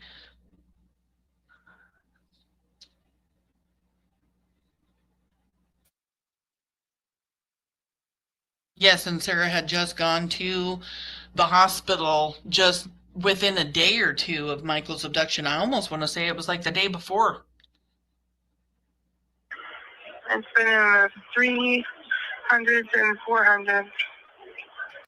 I do not know if Tanner is in jail. I just can't. It's like I keep replaying what you said about how you just got home and then all of a sudden you're like the suspect of this horrendous thing, and they're just like, I'm like trying to imagine what I would do, like if I were you. That's crazy. You're gonna do what? No, I said I was just thinking back to what you said, how you got home and got into your neighborhood, and they all of a sudden are accusing you of this terrible crime. I just can't get past that. Like, I know I can't get past it myself. It drives me. It's like, really, it literally makes no sense. It just doesn't make any sense. Even like if you look at the map of where we live, because that night when I went to go after everybody was watching and I went to go help look or whatever, that was the first night I've ever been on that street. There's no reason to go down 9th Street because 8th. That is the first time I had ever gone down that street. There's no reason to go down 9th Street. And she's going to say, because 8th Street takes you out of the neighborhood. What's funny here is it's the exact same statement that Brandon made. I'd never even been out on that street till that night when we went to look for Michael. They said that they were only out looking for a short period of time. She's actually saying 10 minutes. He says not very long. It just, we weren't out there for very long.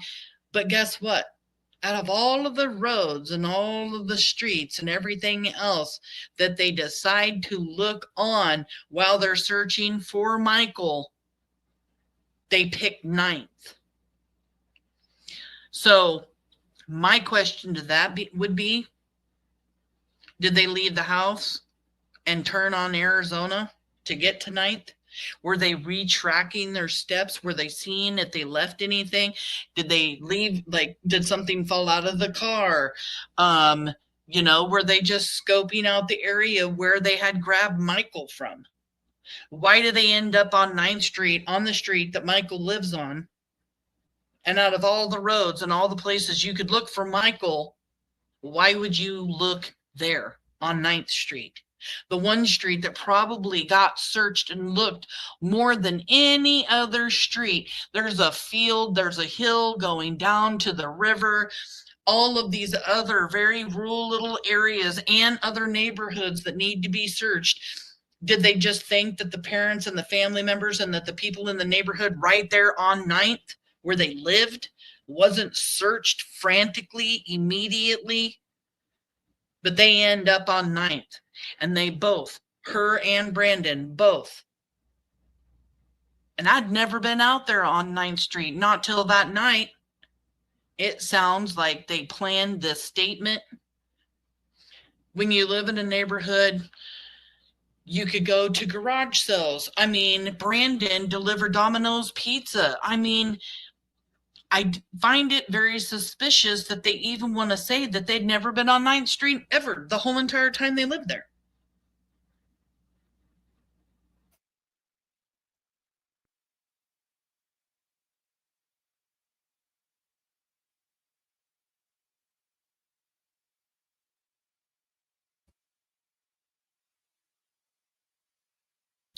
Brandy, Neil Vaughn in the house. Rewind. She says everybody was watching or searching. Okie dokie. Let's rewind.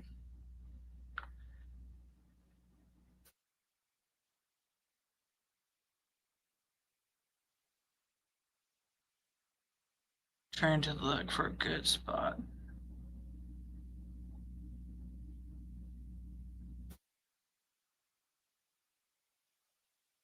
Good to see you, love. I know everybody in here is happy to see you. It's been in the 300. It's supposed to be around 100 to 150. Yeah. But it's been in the 300s and 400s. I just can't. It's like I keep replaying what you said about how you just got home and then all of a sudden you're like the suspect of this horrendous thing, and they're just like, I'm like trying to imagine what I would do, like if I were you. That's crazy.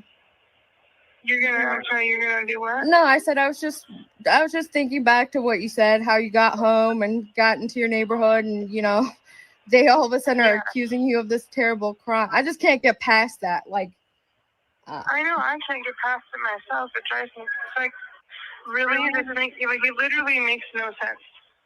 It just doesn't make any sense. Even like if you look at the map of where we live, because that night when I went to go after everybody was watching, and because that night when I went to go after everybody was watching, I went to go help look. And I went to go help look. After everybody was watching, and I went to go help look. Good catch, Brandy. You're laying back down. Good to see you, hun. Thank you for coming in. I hope you get lots of rest. Yeah, that's kind of a big statement right there. I just want to rewind just a tiny, tiny bit here so I can look at the map of where we lived. That night when I went to go after That night when I went to go everybody after was watching, and that night when I went to go after everybody was watching, I went to go help look or whatever. That was the first. And that's huge, everybody watching, because then we've talked about this before. Did Sarah and Brandon go out to search for Michael because they wanted people to see them while they were, I saw them out there searching for Michael. But I mean, that's just a really weird statement. Everybody was watching. I think Sarah lost her shit because she couldn't handle everything she did and seen, in my opinion. My opinion is she would have been easiest to break.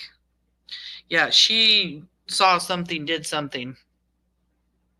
Yeah, what were they watching? Watching her? What? It doesn't make sense. It's a weird statement. First time I've ever been on that street. There's no reason to go down 9th Street because 8th Street's the main street, and the main street connects to the big main street that goes through town. There's no reason for me to go out of my way and go around on 9th Street. Like, it doesn't even make any sense. Where you weren't going around on 9th Street just to get out of the neighborhood, Sarah. You guys had to take a right on Arizona because you kidnapped Michael. You were trying to, do whatever with this infatuation that you had, a crazy idea about kidnapping somebody, right? The whole thing doesn't make any sense to me. And the officer, she just has this whole scenario in her head that she started planning, and I know because she was telling me. The officer has this scenario in her head that she started planning. So some officer in Fruitland's just gonna come up with these wild, crazy ideas and just start planning against them. That's not how it works. There is evidence that Michael was buried in the Wandra's yard. What don't some people get? Me that because they had called me into their office to try to supposedly talk to me about my neighbors. Miss Rubug says maybe she meant like watching out for Michael. Yeah, very true. Ashley says she probably paranoid, so she felt like everyone was watching her. Again, another good one. Brandon did say they were all freaking out, and Sarah states watching. Yep.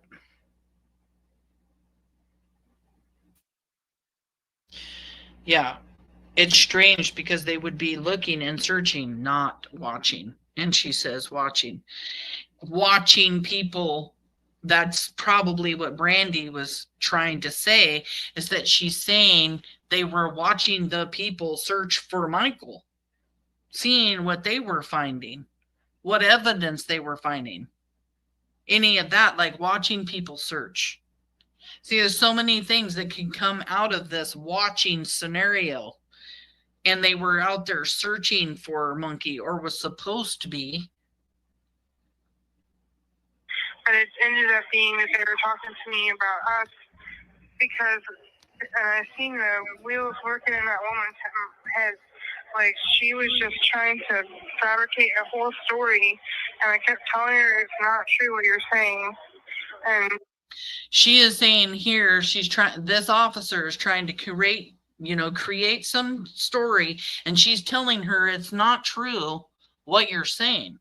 But in the affidavit, the day they came with the warrant, she is saying that the Almighty God told her that Stacy killed Michael and buried him in the backyard. And then says Stacy didn't hurt him, Adrian did, and was scared to say anything. She's already throwing people under the bus. She's already admitted to having some kind of knowledge of Michael being buried in the backyard. But there's an officer that's creating and planning some kind of scenario or whatever to lock them all up and blame them for Michael's abduction and Michael's murder. Please, Sarah. This is a pity party for yourself because your ass is in prison. And when you're charged with Michael's abduction and murder, which you will be, you're going to sit there even longer. Don't think you're getting out in 2026. It's not happening. You are where you're going to be for the rest of your life. If you've been offered some kind of plea deal, I suggest you take it. Take it. Tell us where Michael is. Tell us what happened. Tell us who moved Michael if you don't know where he is or if you have knowledge. Stop protecting Stacy.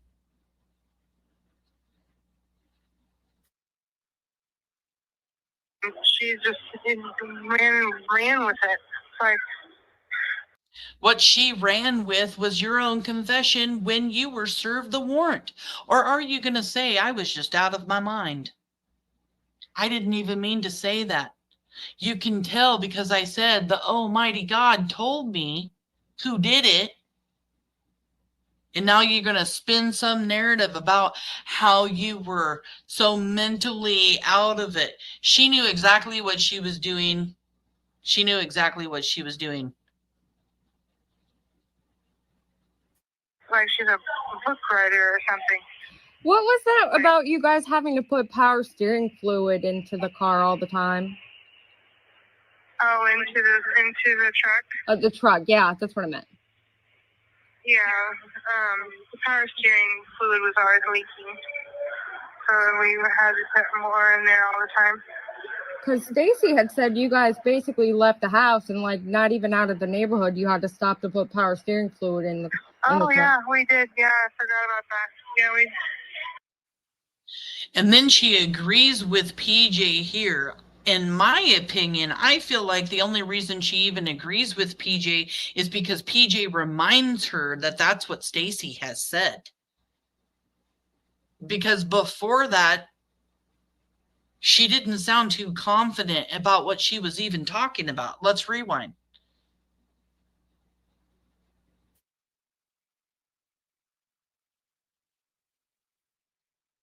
Yeah, the power steering fluid was always leaking. So we had to put more in there all the time. Because Stacy had said you guys basically left the house and like not. Oh, into the truck. The truck, yeah, that's what I meant. Story, and I kept telling her it's not true what you're saying, and she just ran with it. It's like she's a book writer or something. What was that about you? I didn't even catch that. She calls the investigator like she's some kind of book writer or something. Oh, wow. You guys having to put power steering fluid into the car all the time? Oh, into the truck? The truck, yeah, that's what I meant. Yeah, the power steering fluid was always leaking. So we had to put more in there all the time. Because Stacy had said you guys basically left the house and like not even out of the neighborhood. You had to stop to put power steering fluid in the. Oh yeah, we did. Yeah, I forgot about that. Yeah, we had to stop right there. Right. We usually, whenever I have to do something when I'm driving right that spot, I pull over to the side because there's. And then you see her make up this excuse like, whenever I have to pull over, I pull over right in that spot, trying to make it sound like that's the spot where she would normally pull over if she needed to. Do any of you guys leave your house and have like a particular spot that you'll like pull over if you need to? Isn't that strange? That she would try to make it sound like that's the spot. I mean, they did do taxi runs. Maybe a taxi call would come in or something. I don't know. It's just really strange to me how she decides to put this as like her normal spot to stop to take care of things if she needs to. Like a big field of, what do you call it? Different plants. I don't know if it's alfalfa or what they grow there, but there's a huge field right there of like growing stuff. But we just stopped there to do the power steering. I forgot all about it. Did you see the kid that Stacy? Because Stacy said he saw a kid playing. Did you see the kid? No. I did not see any children. Yeah. I did not see any children. Stacy says you did, Sarah. Stacy says you did. And that Brandon saw the child too. Who's lying? And I sometimes, when you go up and down that road, there's usually children going up and down that road because there's two HOAs, and each HOA has an entrance, and you have to walk out of walk and drive out of that side of the entrance. You can't go out any other entrance. So there's people that walk between that neighborhood and our neighborhood on a normal basis. That's just the routine for walking. Why did Stacy say that Michael was in your backyard?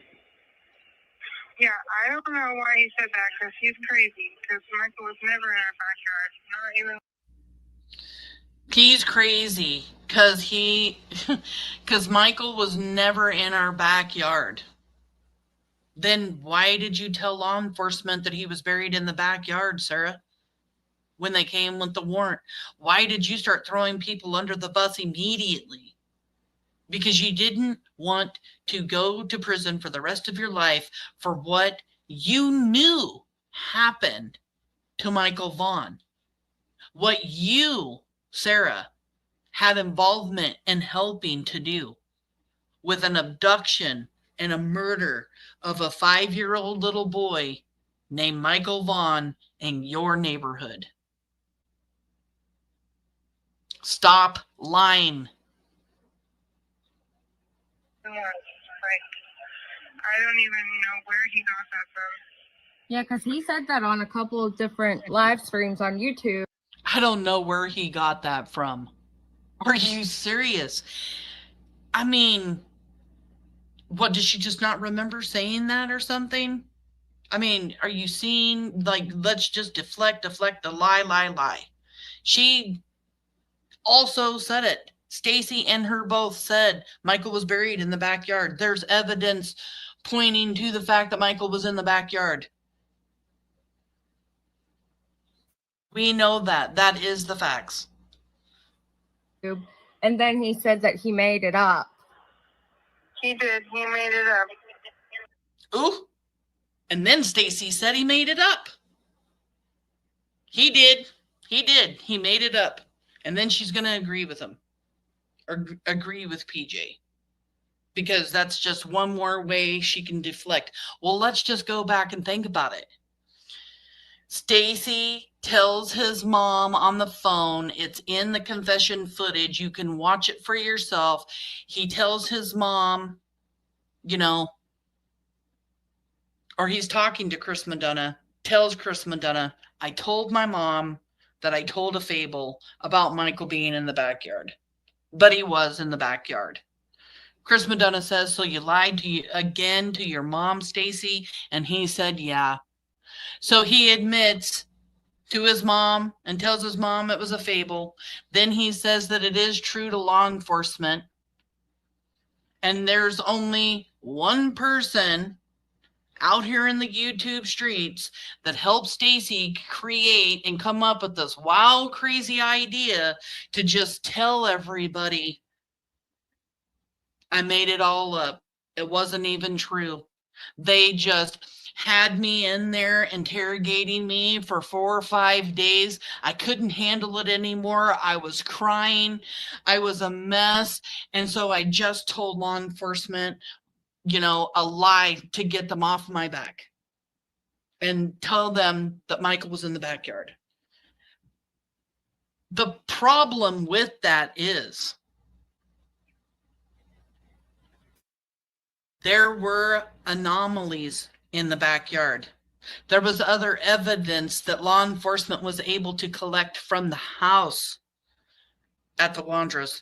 There is evidence to prove that Michael had been buried in the backyard but was no longer there. Period. Evidence is showing the truth. Stacy and Sarah are lying about it. He didn't make it up. He wanted the deal. He wanted the plea deal that is already offered to Brandon, and he took it. And they didn't find Michael, and he didn't get the deal. Because he didn't know that somebody had moved Michael from the backyard. You can tell it, that he didn't know that he was moved. It's all in the confession footage. I wonder if Sarah has heard all of the confession footage. Doesn't she realize? And in her own words, said, Michael was buried in the backyard too. And Sarah, Stacy's saying that you're the one who dug the damn hole. That is a for sure thing. I don't think that's helping him out. No, it's not. It's not helping. It's not helping any of us. But wow. It's not helping. No, it's not helping any of us. It's not helping any of us. Who's us? Doesn't sound like she's just talking about Stacy and herself. Him talking, throwing them all under the bus, isn't it? And that's almost of her own admission, having some involvement right there. It's not helping any of us. Well, thank God it ain't helping you, Sarah. Kelly says exactly. No one is going to confess to something like that in anticipation that they would get out sooner. I'm not buying it. Vet Girl says they went to Oregon. They went to Montana. Lots of traveling by Stacy. Yes, lots of traveling by Stacy and Sarah. Even Brandon. They went to Lake Lowell. They went to Portland. There is some kind of other what was it? It was over past Ontario in like another like national forest area or something that they went and traveled to. They went to Lowell Lake.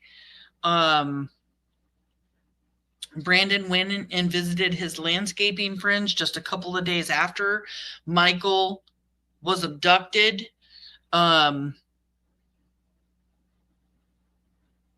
Yeah, so many different traveling areas. Far away, too. Oh, and they went down to Texas for the dog thing. They went to Oregon for the dog thing and end up by the California-Oregon border delivering a dog. They ended up in Walla Walla, Washington, and they were right here in Vancouver, Washington, where I live.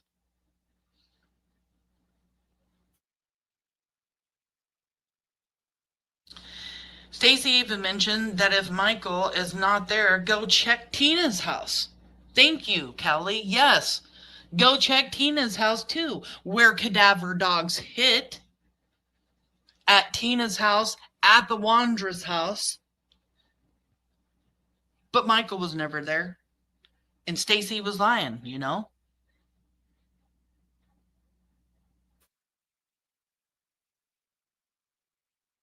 Yes, Missing PNW, Google Oregon, Infinity Loop. They did that earlier August, I think. Yes, Dawn, thank you so much. That's exactly what I was talking about.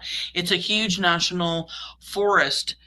And they took like this great big giant loop traveling around it and everything because Stacy was dumb enough to show his phone to another YouTube creator. And we could all see different places because other great creators end up slowing down that camera footage so we could see exactly where Stacy Wondra had been driving around to, places he had visited. You know, and when you come down I-84 traveling from Idaho into Washington, Oregon, or in Oregon, but it's, you know, here in the Pacific Northwest, when you travel down I-84, that is the, oh my God, the Columbia River Gorge scenic route. Do you guys realize how much land, how much national forest, how much out in the middle of nowhere stuff is along the Columbia River Gorge? And they traveled that to get to Portland. When they drove all the way down, like I said, to the border of Oregon and California.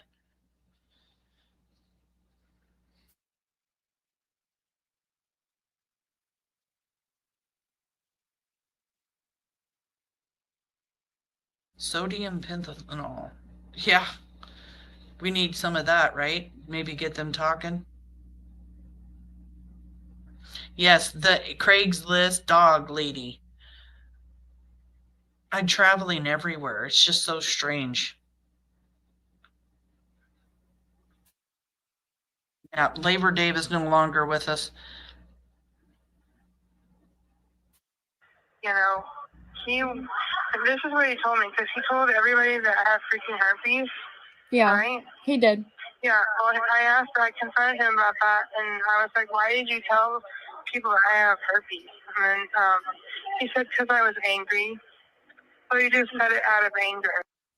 And again, here she is playing the victim. Oh my God, Stacy went and told everybody I had herpes. Well, stop sleeping with everybody. Like a national thing, so that everybody in the whole country knows that I have herpes. You know what I mean? Yeah.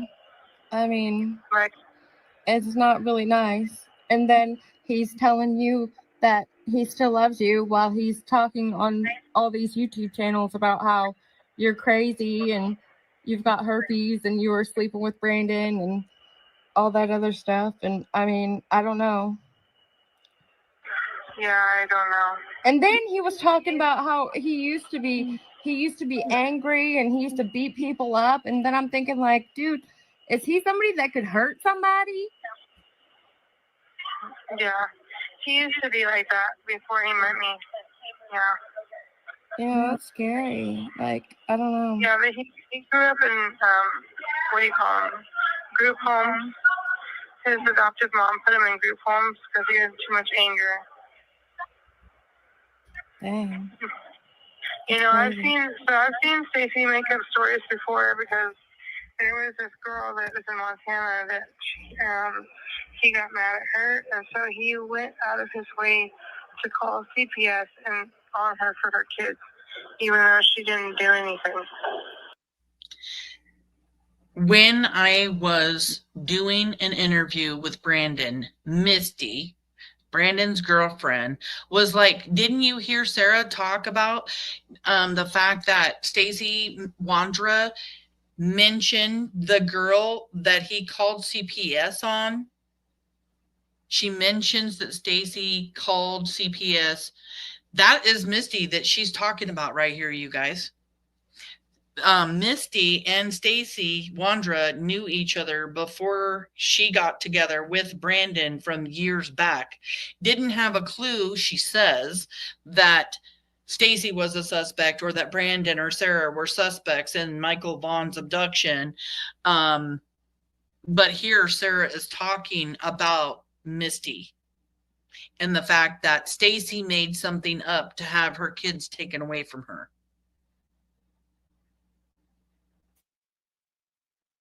Yes, Misty is the girl that I interviewed, Brandon's girlfriend.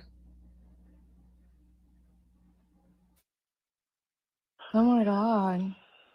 Yeah, he almost got her kids taken from her. That's terrible. I know. That's the kind of stuff that happens when you piss him off. He literally will go out of his way to try to destroy. And he creates all kinds of stories, doesn't he? We've heard him create so many different stories about, look about, you know, how many stories he talked about the kid that he saw on 8th in Arizona. Look how many times that story changes. Although there is truth to the fact that there was a child on 8th in Arizona, that's the only truth to any of it. Destroy you. Wow. And I'm no exception because clearly he made it a point to let me know now that he wants to destroy me if I don't comply with whatever he wants, you know, because that's what it's like, oh, you don't want to do what I want. See, here's the thing. When I got out, because I got out for 3 months, I didn't put any money on his books. I didn't talk to him because my lawyer told me not to do those things. And the pretrial release officer that I had to check in with every week told me also if he catches me talking to Stacey at that time that I was going to get a parole violation, so or a PV or something like it, and have to go back to jail. So I didn't talk to him, and it made him really angry. He got really angry about that. Oh, I bet. So she gets out for a few months after she was arrested. Stacey is now incarcerated on, you know, firearm stuff for having them and whatnot because he was not supposed to have any firearm. He ends up on parole. She's out for a few months. She's told by her attorney, if I catch you talking to him or anything, you're going to get a parole violation. And Stacey gets pissed about the fact that she ain't calling him and talking to him while he's sitting in jail, which I know that to be true. I know several different people that speak with Stacey, and he gets so pissed off if they don't answer the phone or talk to him. It seems like he's trying to control the conversation. That's why when he called me the other night, he's like, are you so-and-so? And I'm like, yeah. And he kind of was like, oh, well, I'm just making sure of what you guys are going to say. And I was like, what? So Stacey Wondra is getting a hold of PJ Vision because he wants to know what Sarah and her are going to talk about. That's how controlling he is. But what he's really worried about, you guys, is Sarah telling the truth, talking about what happened. He doesn't want her to talk about it. I wonder why. If what he tells law enforcement is true and he didn't have anything major to do with abduction or murdering Michael, why would he be worried about Sarah talking to somebody? That doesn't make any sense. Stacy has deflected having any involvement in either of those things, but he has admitted to having knowledge. So why would he worry about what Sarah had to say? Although Sarah has said that he was the one who killed Michael. Yeah, that's weird. I'm like, I'm pretty sure she's grown and she can, you know, talk to who she wants. I wish my boyfriend would try to tell me who I can talk to, or make sure you guys are talking about something that's okay to talk about. Hey, Rogue, good to see you. Yeah, I'm like, no, I'm not gonna.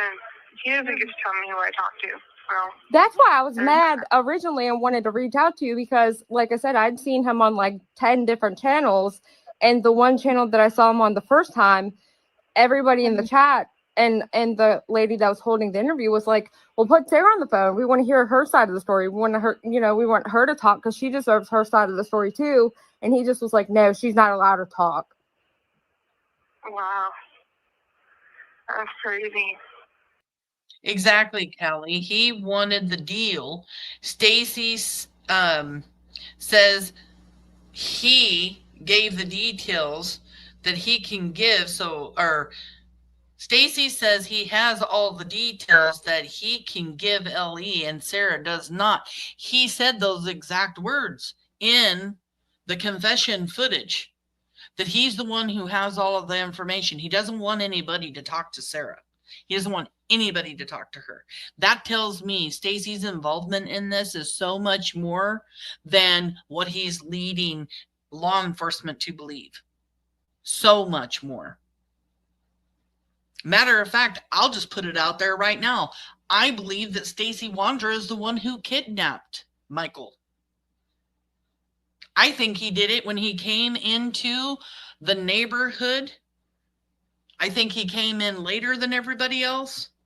I think he saw Michael, took him back to the house, and I think there was a huge explosion afterwards.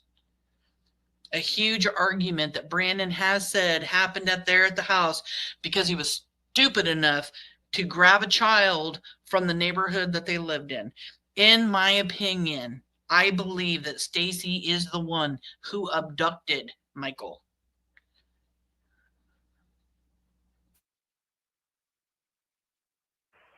I mean, it's harder for me to get my story out being here, but you know, I definitely will. 1 minute remaining. Together. Oh, we got 1 minute remaining. Oh no. Do you want me to call you tomorrow so you save money? Or? Yeah, definitely. It was fun talking to you. Yeah, good talking to you too. I appreciate you. Have a good night. You too. Bye.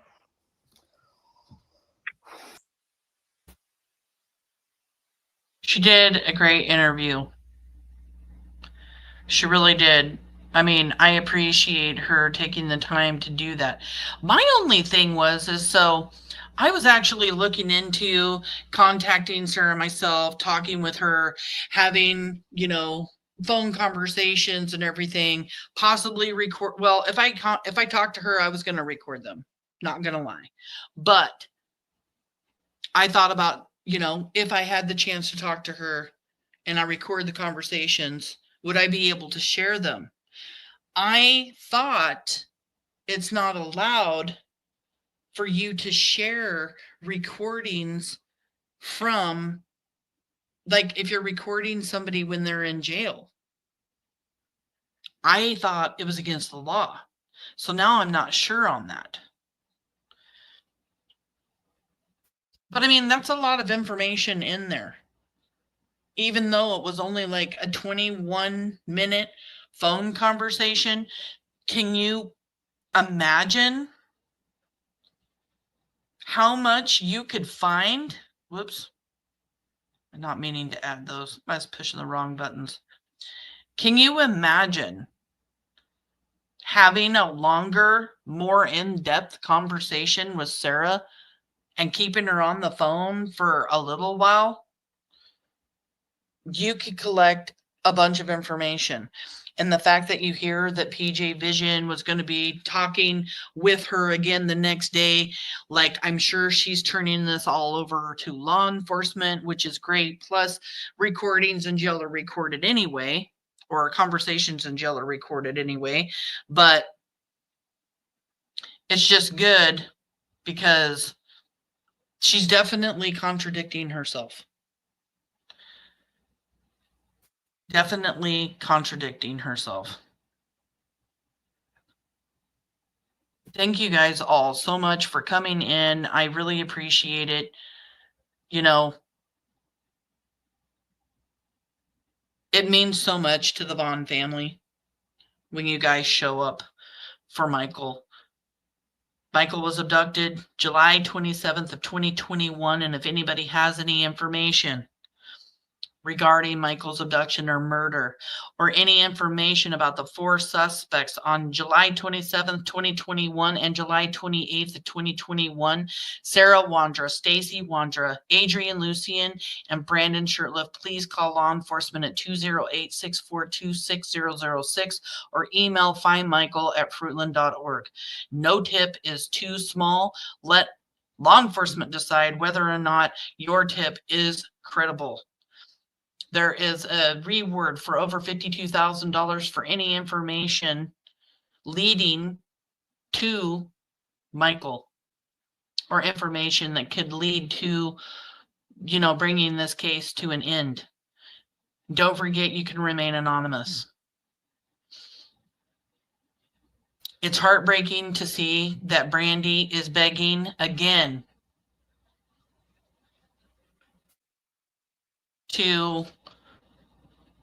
for justice.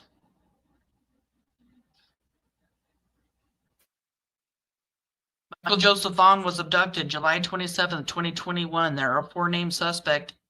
Whoops. Hold on. 4 named suspects. This is Brandy Neil Vaughan's post. 4 named suspects in the abduction of Michael Joseph Vaughan, lovingly known as Monkey, Stacy Wondra, Sarah Wondra, Brandon Shurtliff, and Adrian Lucian. Stacy and Sarah are in prison on unrelated charges in the abduction of Michael. Adrian and Brandon are free, walking the streets of Idaho, Montana, and Ohio. Fruitland Police Department has publicly stated that these 4 suspects are involved and have knowledge of the abduction of Michael Joseph Vaughan. Fruitland Police Department has also stated that based on evidence, they believe that Michael is deceased and that these 4 suspects are involved in knowledge of the abduction and the whereabouts of Michael Vaughan. And the whereabouts of Michael. Fruitland Police Department has handed over Michael's case to the Payette County Prosecution Office. As we speak, law enforcement and our legal justice system continuously works to find Michael, to bring him home, and for those all involved to be brought to justice. Michael will receive justice. Our family, our community, our law enforcement, anyone who loves Michael will get justice. For the heartache, anger, and pain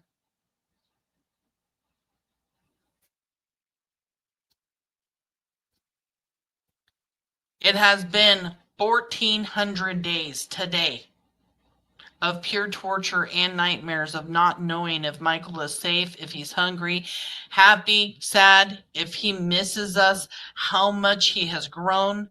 These 4 monsters made a decision on July 27th of 2021 that has tortured our family, law enforcement, and the community. These heartless creatures that pose as human beings know where Michael is. They refuse to let us bring Michael home to rest and grieve. These 4 suspects continue to lie, manipulate, and protect each other, all while enjoying the grief they impose on all those who love Monkey.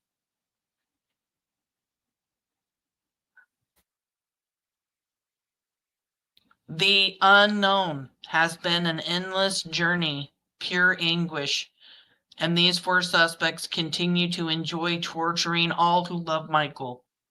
There are also people who support and protect these suspects and are believed to also know of details of what happened on and around July 27th, 2021. Rest assured that these people will also be held accountable by our law enforcement and legal justice system for their knowledge and or hindrance in the active ongoing investigation in the abduction of my Michael Joseph Vaughan.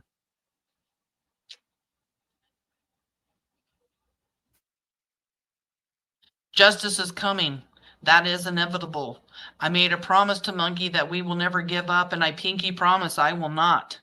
So I am asking everyone to please continue to share Michael's beautiful face and his story. Please share facts from law enforcement on all of your social media public platforms you possibly can.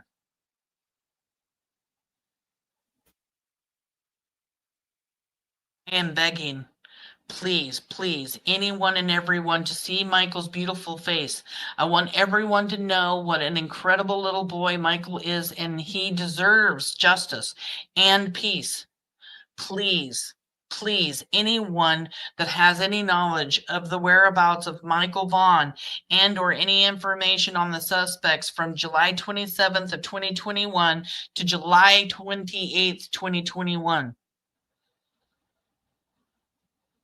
If you have any information or tips, please contact the Fruitland Police Department at 208-642-6006. You can also email findmichael@fruitland.org. You can call 1-800-THE-LOST and 343 Crime Stoppers. You can remain anonymous. Please, if you have any information at all, please help us bring Michael home. Monkey, we will never give up, my love. Pinky promise. I love you, Michael Joe. I will never give up.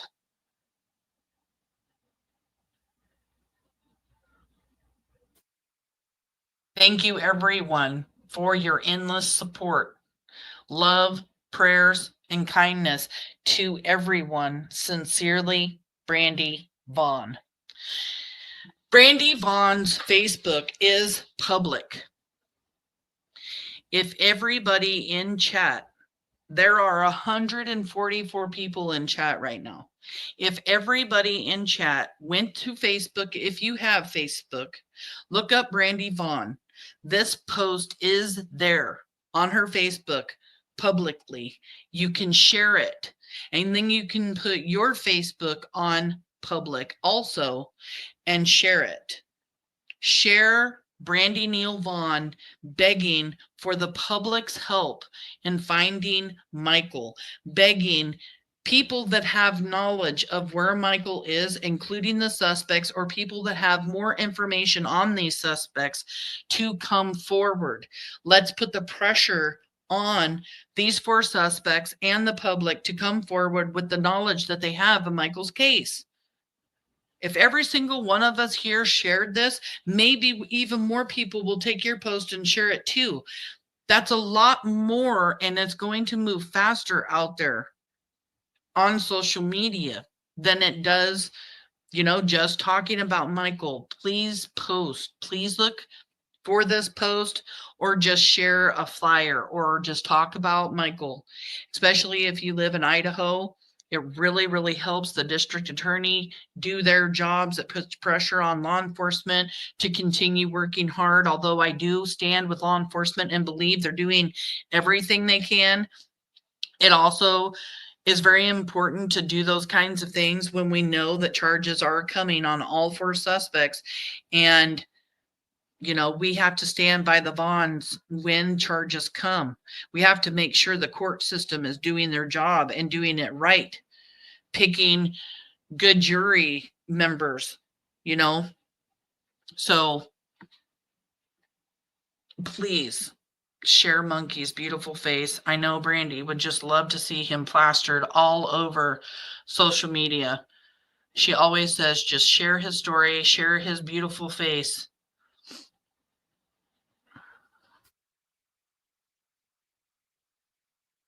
Sarah, even if he tried to warn her, he was in jail. Those calls are recorded and all mail is looked through.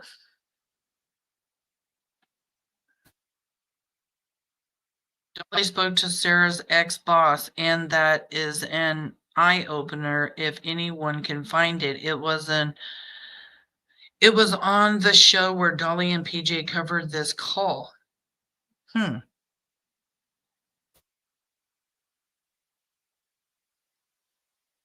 A real Gemini says, I love you. We love you, Brandy. And we do. We love you so much, hon. And I appreciate you coming in tonight, saying hi to everybody. So did she know, or was it the Almighty God who told her? Right? I mean, come on. Almighty God didn't say shit. She just, and I did not mean to say it like that, Lord. I'm so sorry. I'm just saying she was faking it. Faking it all. Trying to pretend like she was out of her mind.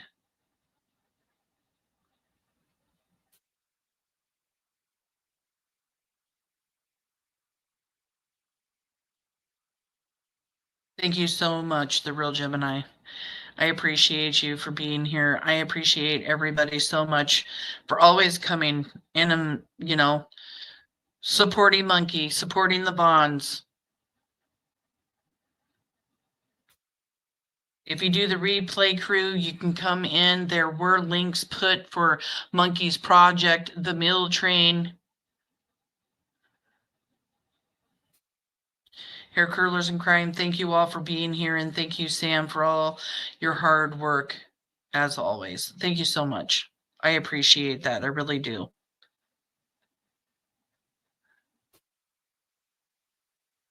An indecent human reading this can feel the pain and desperation for Michael's mama.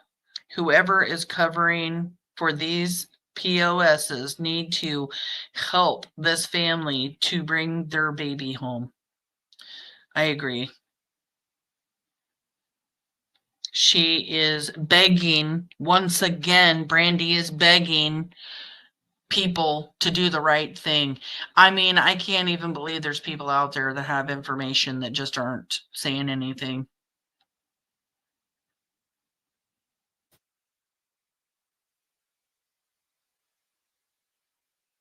Hello, Mandy. Thank you for coming in.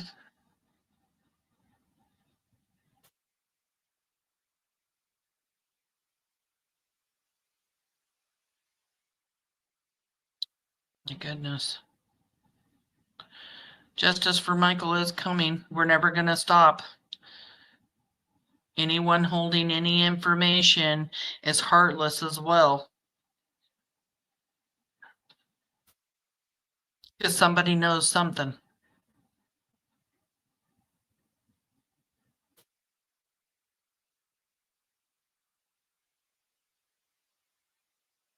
All right, everybody. Tomorrow's Wednesday. I'm going to go visit with my grandbabies. I appreciate everybody coming in.